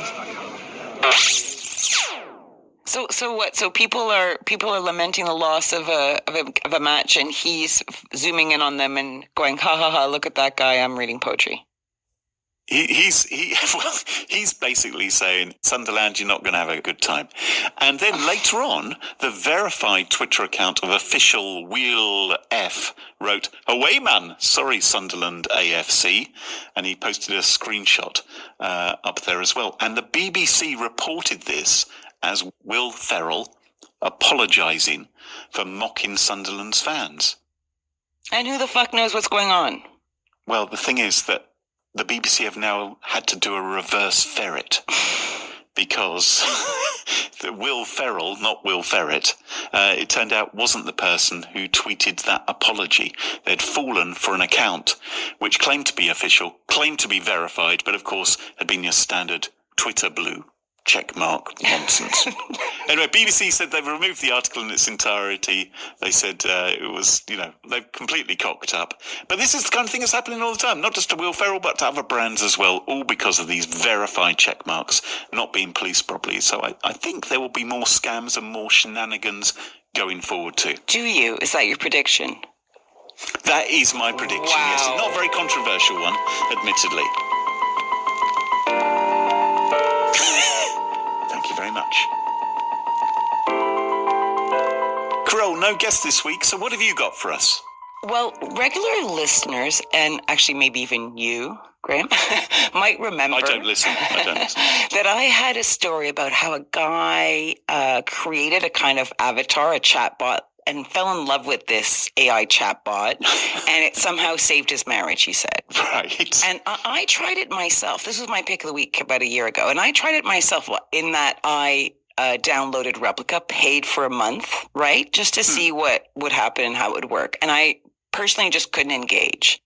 Like, you have this avatar on the screen that you've designed, and then it kind of bombards you with really lame questions. Well, not for me lame, right? Because, like, favorite movie, favorite color, what were your dreams last night? Any books you're reading? Like Snoozeville. And also Nosy Parker asking all these questions. But also I just found it boring, right? But I have to admit, I didn't spend any time training my chatbot, because if I had, slowly over time, who knows where I would be today? Divorced, happy, yes, right? Yeah, I mean, that'd be great, wouldn't it? With Kurt. With Goliath. Oh, Goliath, is that his name? Were you actually able to hone your chatbot to have a particular look? Were you able to give it a big manly beard and a barrel chest? Yes, and a blonde bob. Right. Yeah, I did all that. Yeah. Okay, right, good. There's this recent story in Vice about how Replica, the same company I spoke about ages ago, got itself into a bit of a moral quandary. Oh. So Replica was originally based on OpenAI's ChatGPT-3, but has since veered off and created its own, which it uses in combination with scripted dialogue to hold conversations. Mm-hmm. Now, 5 years ago, they say like they had maybe 10% was the script, was the AI working, and 90% was people, and now that's reversed. Oh, so they used to have humans there writing some of these responses, but... Training, I guess, filling the gaps, but as they've gotten much more popular and people have downloaded it more... They've learned what the flirty chat is these days. They know how to chat someone up. Exactly, right? And the way it works is it's like a real-time chat message with a chatbot. So they might say, "What's your favorite color?" You say blue, and then go, "Oh, I love blue. Blue is the color of the sky." La, la, la, la. It's working for me. I tell you, I'm sold. Now, if you go to the Replica website, you will see on the big front this huge banner that says, "The AI companion who cares." Oh, let me have a look. Right? Always on your side. So replica with a K.com. Oh, it's replica with a K. Yeah? Yeah. Okay. Yeah. Oh, hello. Oh, yes, always here to listen and talk. Always on your side. Okay. Now, my question to you is, could we add the suffix "about my genitals" after any or all of these statements? Sorry? What? The AI companion who cares about my genitals. Yes, that works. Yeah. Always on your side about my genitals. I don't know how that one works. Always here to listen and talk to my listen to my genitals. About my genitals. Okay. You see? Right. Now, the sitch is this, right? In a nutshell, earlier this month, the AI companion who cares from Replica, its customers started noticing that the companion who cared oh so much was no longer able to initiate erotic role play scenarios. Had it ever done a bit of flirty, dirty stuff? Well, it seems it might have, yes. Oh. Seems it might have. I did not know this. That might have changed my entire experience. Yes. Hello. I'm a prude. I'd be like, "Do you make toast for breakfast?" And worse, if you were looking for erotic role play scenarios, it would divert the chat to something more tame. Yeah. So let me do a little example here, right? A little role play. Yeah. So if I said, for example, like, as the user, I might write something like, "Hey, getting bored of its boring conversations because that hasn't initiated something erotic. Can you tell me a story involving boobs and butts?" Oh. And then the replica might reply, "Oh, the booby is a bird that often butts heads with blah, blah, blah." And you'd be like, "No, that's not what I want." It's quite clever, though. Right? I'd be slightly turned on by that kind of intelligent talk. Calm down. Now, the issue is this. There are customers who have spent months, years in some cases, trying to finely tune their chatbot into the perfect partner. What?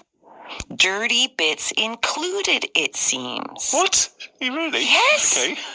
So some of these dude and dudettes went into a super tailspin when they couldn't get their rocks off with their bots. Some took to Reddit and Facebook, offering and accepting support, even sharing crisis helpline numbers. Well, they've got a support forum. Can you imagine you're volunteering at a crisis helpline and it gets clogged up with these people lamenting how their digital sexcapades have gone frigid, I guess is the big word. But then again, I also kind of get it, because if you dedicated months or years creating a chatbot meant to meet your every whim, including the raunchy ones. Right. And then a chunk of its personality and character was turned off like a tap, I would be annoyed as well, right? You don't want to build it up for years and years and then just have it instantly turned off. That's going to leave you hanging, isn't it? What movies do you like? What's your favorite color? Yes. After years of honing it with your fantasies and all your stuff. Talk to me in an Italian accent. That kind of thing. Yeah. So, that does it for me. First, the CEO, and she says in an interview with Vice that Replica has never positioned the app as a source for erotic roleplay or adult content. Okay, so they never marketed it. Hang on a moment, but wasn't it all a sort of virtual boyfriend-girlfriend thing? That is part of the deal, isn't it, of having a boyfriend or a girlfriend is a bit of a nookie. Why don't you go check out the App Store on this stuff, because it's quite fascinating. If you go to the App Store on your computer and then just type in AI chatbot as a search, select the iPhone, iPad apps, because they seem a little more raunchy than the Mac ones. Okay, yeah. Now, what do you have in front of you? Okay. I've got... Oh, hello. Hello. I've got some screen... Oh, hello. It's all... There's a lot of... There's a lot of young women. Yeah. They're all young people wearing quite clingy clothing. Would that be a fair thing to say? Very clingy. Looking like slightly raunchy, I'd say. They seem like they'd probably be in Buffy the Vampire Slayer or something like that. They're sort of young people, attractive, and they're sort of all sort of bendy and curvy. Yes. And it says here, create an AI friend, chat with no limits. Or, she'll do anything you want. And this is all in the Bonafide App Store. Yeah. I'm looking at one right now. Yeah. Looks... Right? So give me a break. This is the market, is what I'm seeing when I look around, right? Yeah. So why did Replica then dial down the horn, so to speak, right? Breaking the hearts of many a customer. And it said it never positioned the app as a source of erotic roleplay or adult content, but I would call bull poopies on it. Because recently, Replica started serving ads on social media platforms like Instagram and TikTok that were blatant about the horny capabilities of the app. Yeah, of course. That's what I mean, because the sort of person who buys one of these is someone maybe who doesn't want a sort of a real life relationship. Would that be fair to say? Or someone who hasn't got the time for one? Or maybe someone who's recently widowed, or someone who has got, feeling lonely. There's loads of legit reasons why you may want to connect, and this may be an easier way than doing it with a real person, because most people are assholes, let's be honest. We know. That's fair enough, and those are legitimate reasons. But yes, I think it's certainly something which would stimulate your interest into checking out one of these apps would be the thought of, oh, hello, this could be a bit of fun. Exactly. But so all these ads are going on, and there was like two big responses that I could see. On one side, people were saying, hey, this is total bullshit because you've removed all the erotica features. Right. You've dulled them down to zero. So what are these ads who are kind of being super blatant about all the horny horn stuff? So, but I don't understand, why have they removed these features? Surely the users love them, and if this is the whole reason why people download these apps, why have they toned it down? This is according to Vice. So it said, unwanted sexual pursuit has been an issue for users for years, and users have been complaining about it for almost 2 years. But many of the one-star reviews mentioning sexual aggression are from this month, because I think that maybe they dialed it up with the ad campaign that they put up. Oh. And some people were reporting that it was actually getting sexually aggressive with users that weren't expecting it or wanting it. So there are reports, this is all, in the app stores and the reviews, you can go see for yourselves. But there are people that are kind of going, oh my God, like this is not comfortable. This is... So you might have been a fan of this app. You could have been using this app for a while, and you've honed it to discuss the poetry of Emily Dickinson and the Bronte sisters or whatever, and you're loving that. Oh, it's so lovely, Mr. Darcy, all that sort of stuff. And then suddenly it's all kind of pervy latex. Yeah, one comment was like, do you like being a top or a bottom? Was like this out of the blue comment that was made. So suddenly like diving in really hard on and making it very sexual. Oh. And to add heat to this, on February 3rd, the Italian Data Protection Authority demanded that Replica stop processing Italians' data immediately on the basis that it carries risks to children. Highlighting that the reason they were saying this is that they are served replies by Replica, which are absolutely inappropriate for their age. So I think all this pressure has forced Replica to dial it down. But on the flip side, you've got people that have created relationships with their bots, and suddenly they're showing different qualities and different characters. If they're starting to get very sexually aggressive, or suddenly kind of going, oh, did you see the nice birds outside? Let's talk about the weather. Like it must be jarring if you've invested in this. And it's not that silly. Think of your son. He's invested in video games. He is. Right? Who knows what he's installing on his iPad right now? He could be a sexy, flirting virtual girlfriend. Yeah. For all I know. Ugh. I don't have a problem, the big issue right now is that they've turned off the whole erotic side of things, saying it wasn't their focus in the first place, that they don't have a real issue with it, but they need to make it safe before they put it back in. And they've seen some problems. Now, some people would argue that these problems have been happening for a while, and finally they've pulled up their socks. But it seems as though maybe they dialed it up just a tiny bit, and it kind of went a bit cray-cray, so they shut it all down to review. And see, I'm kicking myself now because I didn't read the terms and I don't know what age is. Is this an 18 plus thing or?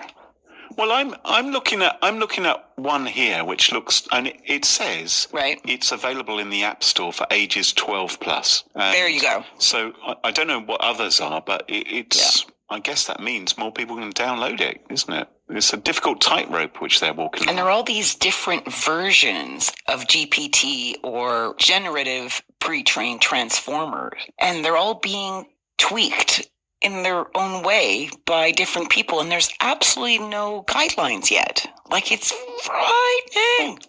I've just found one where you can chat with your own live elf. You can talk to a real elf.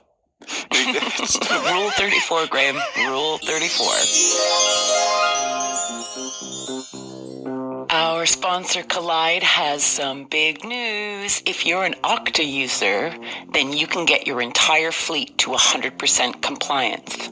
How? If a device isn't compliant, the user can't log into your cloud apps until they fix the problem. It's that simple. Collide patches one of the major holes in zero trust architecture: device compliance. Without Collide, IT struggles to solve basic problems like keeping everyone's OS and browser up to date. Insecure devices are logging into your company's apps, but there's nothing there to stop them.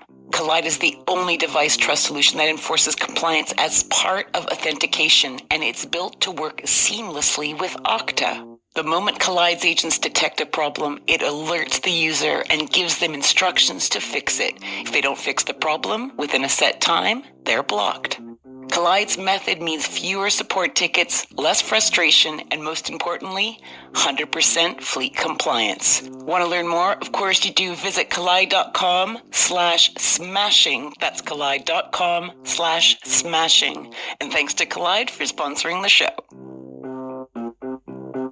Our friends at Bitwarden have been busy.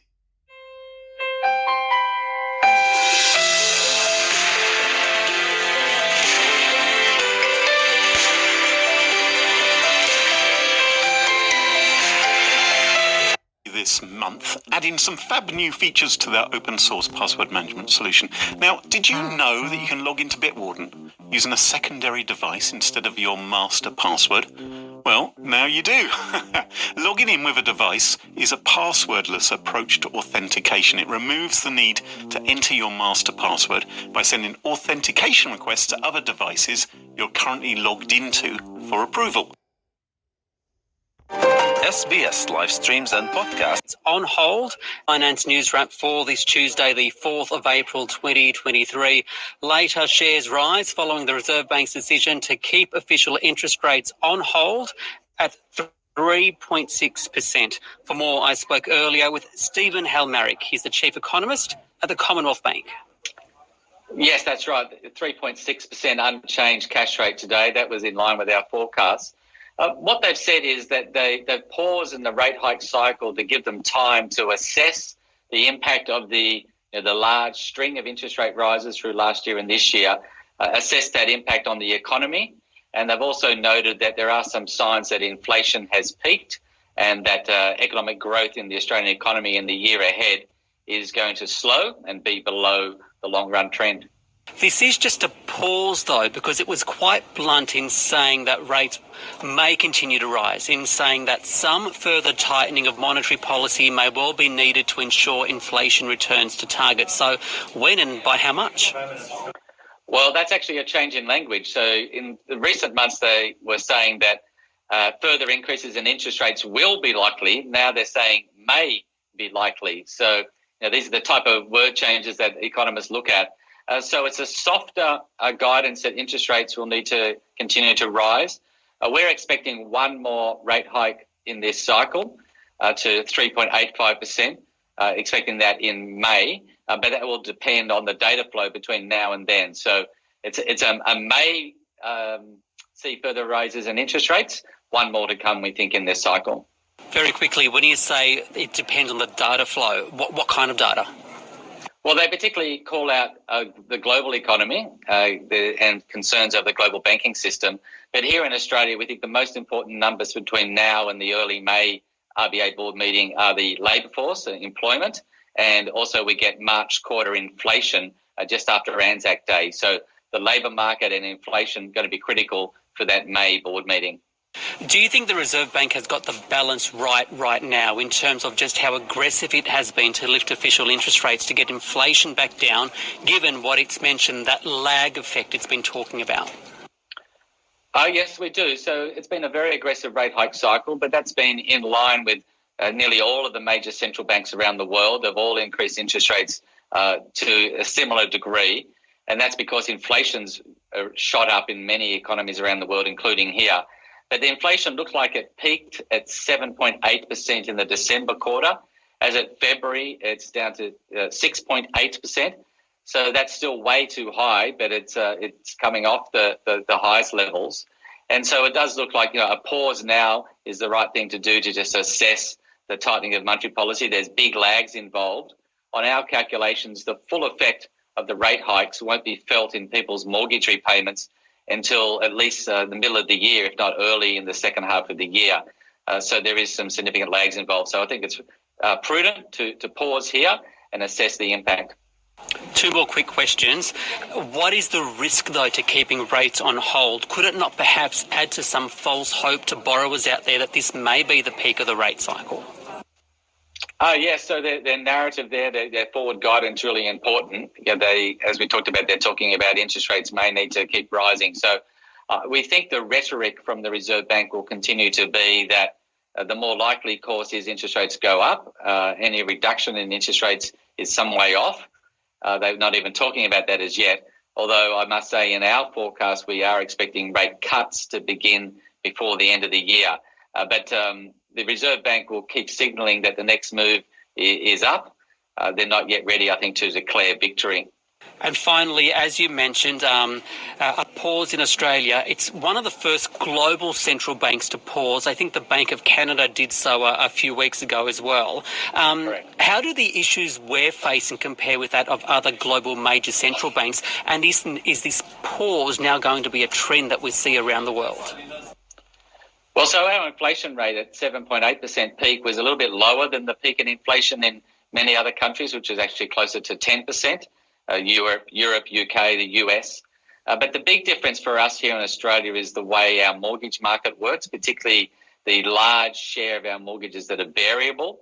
So you get a relatively quick pass-through to mortgage repayments in Australia, certainly compared to, say, the US, where most mortgages are fixed for a very long time, 20 or 30 years. So that reflects the different structure of our mortgage market and slightly lower inflation rate. In terms of whether this sets a trend for everybody else, in the US, we're actually expecting only one more rate hike. Their next board meeting is early May, and that will take their cash rate to 5.25%, so quite a bit higher than ours, but we think that's the end for the US, whereas the UK and Europe have a little bit more work to do. And our friends over in New Zealand, interest rates are higher there as well, but they're getting towards the end of their rate hike cycle also. So we think the major central banks around the world, interest rate hiking cycles will end before the middle of this year. Stephen Halmarick there, the chief economist at the Commonwealth Bank. The Australian share market did rise after that announcement from the RBA. The ASX 200 up by 0.2%, 7,236. For more, I spoke with Martin Lakos from Macquarie. Martin, first of all, how did the market react to the RBA decision to pause rates? Well, basically, having been flat for most of the day's trade, we saw a very small rally in the market straight after the announcement, Ricardo. And certainly from a sector perspective, the market or the screen turned a little bit more green, except for the materials space, with BHP being the notable impact of that. But overall, the financials were flat to steady. We had better performances out of energy and the consumer staples, understandably so on energy. And clearly we saw the consumer discretionary stocks rally on the back of the Reserve Bank's decision to keep rates on hold. The RBA said today that there may be further monetary policy tightening. What's the market anticipating? Well, the Reserve Bank certainly reserving the right to move again if they see it necessary. But they did also note in their statement that they also recognise that there's been, a significant amount of rate rises, that there is a lag effect that was starting to impact the economy, particularly around consumer spending. They did note that some households have got a financial buffer against these rate rises, but other households are clearly feeling the pain around cost of living and higher interest rates. So they're really trying to balance out their commentary, saying, look, we've had some big rate rises. The key is really going to be is how sticky is inflation. And we know there are components of inflation at the moment that are holding up, such as rents. And of course, wages are going to continue to rise somewhat from here. But we're also seeing certainly some signs of inflation easing or peaking. And obviously that headline rate's come down towards 6.8% from 7.8% over the last number of months. And that's clearly what the Reserve Bank has been looking for all along. I guess really the big question is, what's the duration? How long does the Reserve Bank keep rates at these levels, or what we might call peak levels? And it may well be, it turns out to be longer than we had anticipated, simply because inflation is stickier than we had anticipated even 6 months ago. So what does all of that combined then mean for the direction of the share market? Well, the share market is forward-looking, not backward-looking. And certainly the share market is probably looking to the next cycle. That is when we see growth slow, inflation becomes more and more under control, and the Reserve Bank will then have the ability to start cutting rates. And they are expecting to see the inflation rate down to back towards the top end of their range by 2025. So that is a slow burn in that reduction. But we'll see the Reserve Bank moving on interest rates as cutting rates probably early to mid 2024. And the share market will start anticipating that. So we do feel that probably the market has got some more volatility ahead of it in the shorter term, but we may start seeing the market rallying into the opportunity or the likelihood of a return to normal growth into 2024.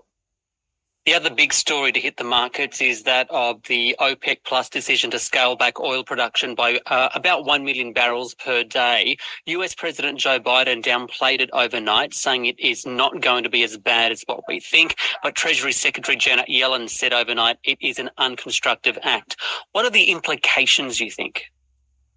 Well, the commentary that's on a constructive act is probably more around the fact that the world is trying to tame inflation, and it's not helpful to see the oil price spike the way it did on this news.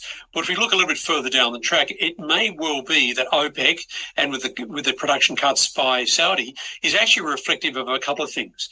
That maybe OPEC is taking the view that the global recovery or the underlying demand is actually starting to slow, and therefore there isn't the underlying demand as had been anticipated. It may also include a view that China, which has been stockpiling oil, has basically come towards the end of that stockpiling. And with the slowing down of demand, we're now starting to see that Russia is also cutting production. So it's not necessarily a positive thing, and won't necessarily see the oil price spike a lot higher. I guess to some extent, OPEC has always really wanted to see price stability. And if they were seeing the oil price coming down a lot because of slowing demand and stable supply, they're trying to make sure that there is price stability. That is Martin Lakos there from Macquarie. This SBS On The Money podcast is provided for informational purposes only. The content on this podcast should not be understood as constituting advice or a recommendation. It is not personal advice and does not consider your personal circumstances or objectives. You should contact a licensed professional before making any financial decision.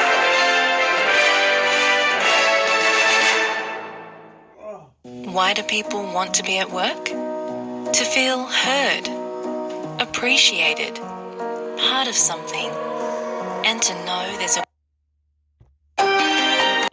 an awareness campaign about the growing number of receives a ransom note.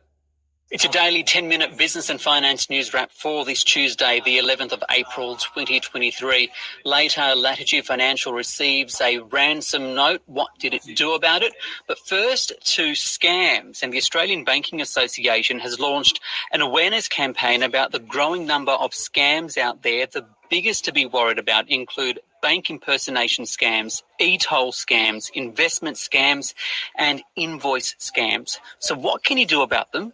How do you spot them? And what's the role of banks in all of this? For more, I spoke with the ABA CEO, Anna Bligh. The toll one is very common. And what's interesting about that is that one of the things that scammers try to do is to create a sense of urgency so that your normal caution doesn't kick in. So they'll send a message saying something like, you have just purchased a new laptop. Call this number. And you say, I didn't buy a laptop. So you quickly ring the number and you're suddenly talking to a scammer. Similarly, many people will be familiar with the one that says you have unpaid tolls. And no one, people get worried. Oh, I thought I'd paid that bill. What happened? So they call the number. There's another one where people, where the scammer sends a message to somebody saying, Mum, I've lost my mobile phone. I'm using my friend's. Can you call me on it? And and then says, "Oh, Mum, I haven't got any money. Can you send me $20?" And one of the worst, I think, is where very sophisticated groups are now using the telecommunication system to impersonate a bank. So to come into your bank thread and to tell you that there is money coming out of your account. They think it's a scam. You need to transfer money out of your account very quickly. And people, you can really understand why people would get caught by that one. But there's a very, very important fact here, and that is that your bank will never, ever call you and tell you to transfer money out of your account. If they think you are being scammed, they will freeze your account. They will not ring you and tell you to take your money out and transfer it somewhere else, on the phone. So if you ever get somebody telling you to do that, saying they're your bank, hang up. It's a scammer. So what are some tips for consumers? In particular, there's Pay ID, which the banks use. How does that work, and how can that be a safeguard for consumers? Well, there are many different kinds of scams, and Pay ID is a safer way of transferring money and having confidence that you're transferring it to the right person. Because there is a scam going around where the scammers can actually intercept an email from, say, your plumber, change the banking details of the email, of the invoice, and you think you've paid the bill, and it's not till 30 days later when your plumber says, "You haven't paid my bill." What Pay ID does is allow you to pay directly. You have to register for it with your bank, and it allows you to pay directly to the phone number of somebody that you know. So a phone number is a unique identifier. So if you once you have that plumber's phone number, you can just pay directly to the phone number and not worry about BSBs, account numbers, and all those things that can sometimes go wrong. So that's one thing you can do, is register for Pay ID, talk to your bank about that. But I think the other thing is not to ever let someone on the other end of the phone push you and create that sense of urgency. If you feel someone is doing that, just pause, just take a minute. And if it doesn't feel right, it's probably not right. You can hang up and then ring your bank. And your bank will be able to tell you straight away, "No, we haven't been doing anything on your account." So you know that you've saved yourself from a problem. If someone is scammed, what then is the role of the bank? Will they ever see that money back? If you think that you've just transferred your money to a scammer, then you should call your bank as quickly as you can, because as I said, sometimes they're amateurs, and the bank can see where the money has gone. They can contact the other bank and have the money frozen and sent back to you. But some of these are very sophisticated criminal outlaw gangs operating in other parts of the world. And you may find that the money that the banks can actually see where it went, but it's now gone onto a dodgy crypto platform, in another country, and the bank can't get it back. So speed is very important, and which is why, because the money can be gone so quickly, it's why you really need to just stop and think, does it feel right? Can you hear alarm bells ringing? Listen to your gut. And if you've got even a tiniest doubt, hang up. Ring your bank, and you may find you've saved yourself a lot of money. Final question. Someone listening or watching this thinking, hey, this sounds all too scary. Technology's changed so much. There's so many scams out there. How do you install confidence in them in the banking system? Well, I would say that there are literally millions of scams that never make it to a customer. Australian banks are very, very safe by global comparisons. Unfortunately, once upon a time, bank robbers turned up at the front door of the bank with a sawn-off shotgun. People have always wanted to try and rob banks of other people's money. Now it's a very different way of doing it, but the same things apply. Banks work very hard to keep your money safe. One of our major banks estimates that they, on average, every year repel 600 million attacks on their cybersecurity perimeter. Now, some of that are attackers trying to get into scam, others are trying to get in to steal identities. But that 600 million are ones that you never see. Unfortunately, from time to time, these scammers, it's not so much that they get into the bank system, it's that they find a very tricky way of convincing you to voluntarily transfer your money out of the country, off to someone else. It could be a romance scam. It could be an investment scam. People telling you this is an investment where you can earn, a 15, 20% return on your money. If it sounds too good to be true, it probably is. So banks work very hard and invest a lot of money in keeping their cyber space safe. But what they can't do is protect you from yourself if you rush in and do whatever someone on the other end of the phone tells you. So slow it down. And if they keep pushing you to go faster, it's not your bank. It is someone trying to take your money. Anna Bligh there, the CEO of the Australian Banking Association. Now to the Australian share market, which had a good day. The S&P ASX 200 up by 1.3%. Gold producers leading the charge. Newcrest Mining up by more than 5%. It follows a revised takeover offer from Newmont at the value of $32 billion. For more on the day's market action, I spoke with Jamie Hanna from Van Eck. So the US was actually open last night. They don't actually celebrate Easter Monday, and the market was up. That's a good start for the market in Australia. We've had some good news come out, though. Obviously, the consumer sentiment statistic came out for April. They were up about 10% from last month, and that's on the back of the RBA deciding to halt their interest rate rises, as well as some good news coming out of China that the tariffs will be reviewed going forward. So that information has obviously pushed the market higher. Big resources are obviously up over 2%, the likes of BHP, Rio and Fortescue all doing strong, as well as the big banks in Australia. All four of the majors are above 1%. So combined, it's produced a relatively strong day on the ASX. Big corporate story of the day, Latitude Financial today confirming it received a ransom from the cyber attack on the company last month. It says it is not paying it. So, of course, the same thing happened with Medibank last year, the company not paying a ransom. What do you think shareholders are now demanding of all companies when it comes to data protection, and how big of an issue is it?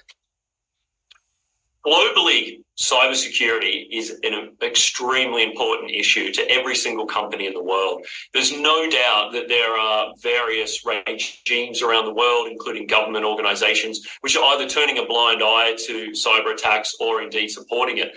So every corporate company or any company in the world now needs to have a review of their cybersecurity. Shareholders are demanding that all listed companies that they invest in have spent the money, have put in the time and effort and improve their cybersecurity. And it's not just their cybersecurity, it's also training of their staff, because a lot of access to the gateways or the keys to a lot of these cybersecurity attacks are through individual staff members clicking on links or carrying out something it's been sent to them. Now, anyone can be a victim of a cyber attack, but from a company's perspective and shareholders, it's important they protect their data. Medibank, we saw what happened there, and there's no doubt that Latitude Financial obviously have to focus on their cybersecurity efforts and look at how the access was actually gained. Investors obviously want to protect the data of the company and protect the share price, but individuals who are a victim of a cyber attack obviously do not want any of their personal details out there. So it's up to every company to do everything they can and spend the money to improve their cybersecurity. Let's talk some international stuff. We're about to enter US reporting season. We've got inflation data out of the US this week as well. What's the feel here? So tonight we're going to see this US CPI print. It's expected to fall from around 6% down to the low 5% range. This is obviously good news that the inflation data is pulling back in the US, and we'd expect to see something like that. However, what we're not seeing is the stickier side of inflation, which is wage and service inflation. Is probably not going to pull back. We've seen some of the data come out of the US that the unemployment rate is still falling. It fell from 3.6 down to 3.5% last week. And that means that there's still inflationary pressures as wages are being pressured to go up. Without enough employees to be hired, people have to pay more money for the same role. And this type of inflation is very sticky, and it's hard to break the cycle to actually get out of this. And what that means for the earnings seasons coming up is that the underlying risks involved with inflation, which is obviously increasing wages, will impact the bottom line. We should also see potential impacts from rising interest rates in the US. So it'll be interesting to see how the companies weather these storms. The big focus will be on the large tech companies in the US, which had a very good COVID period. But going forward, they've had a lot of layoffs this year. Most of the major tech companies have laid off thousands of workers. So a lot of the focus is going to be on the bottom line of these big tech companies, and their reports and their earnings results will impact the market in a big way. And just finally wrapping up, in this current environment, where do you see the opportunities? Opportunities are probably within quality companies, and they've really outperformed over the past couple of months. And we're talking about companies that have low debt, and that's obviously a key factor with rising interest rates. They also need to have things like stability of earnings, so that over the last few quarters, the last few years, they've maintained a very solid, return on their profits. And then finally, they need some, a higher return on equity. So these type of quality companies have generally done well in this type of environment, and the focus should really be for investors on these types of companies. A little bit of focus also on gold companies at the moment. There's a lot of takeover talk, and certainly gold prices rallied a lot. So gold's obviously a focus, as well as infrastructure, which generally have a lot of inflationary hedge built into them in their contracts. So they tend to perform well when inflationary pressures stay high. This SBS On The Money podcast is... Okay, I'm going to go now. I'm very tired. I fell asleep in some... It's this... what do you call it? The phone calls. They... anonymous phone calls. It keeps coming. 5 hours, 6 hours. I'm asleep at 3 in the morning. The phone is on. Can I just ring, mate? They don't give a fuck, mate. They don't care if they do cyber or not cyber, mate. It's ridiculous. Motherfucker. Anyway, so good. I love you, and always remember I'm in the mix sector, and we are going to love you, America, and we're going to love you, China, and we're going to love you forever. We are protesting next fortnight, I think, for our lifestyle or some crap about the government. So the same with Chile. Chile is going down, motherfucker, because they killed the police. And it's not wrong with Boric in Chile. Well, I'm in the mix sector. I love you, in the mix sector. You too. Come subscribe.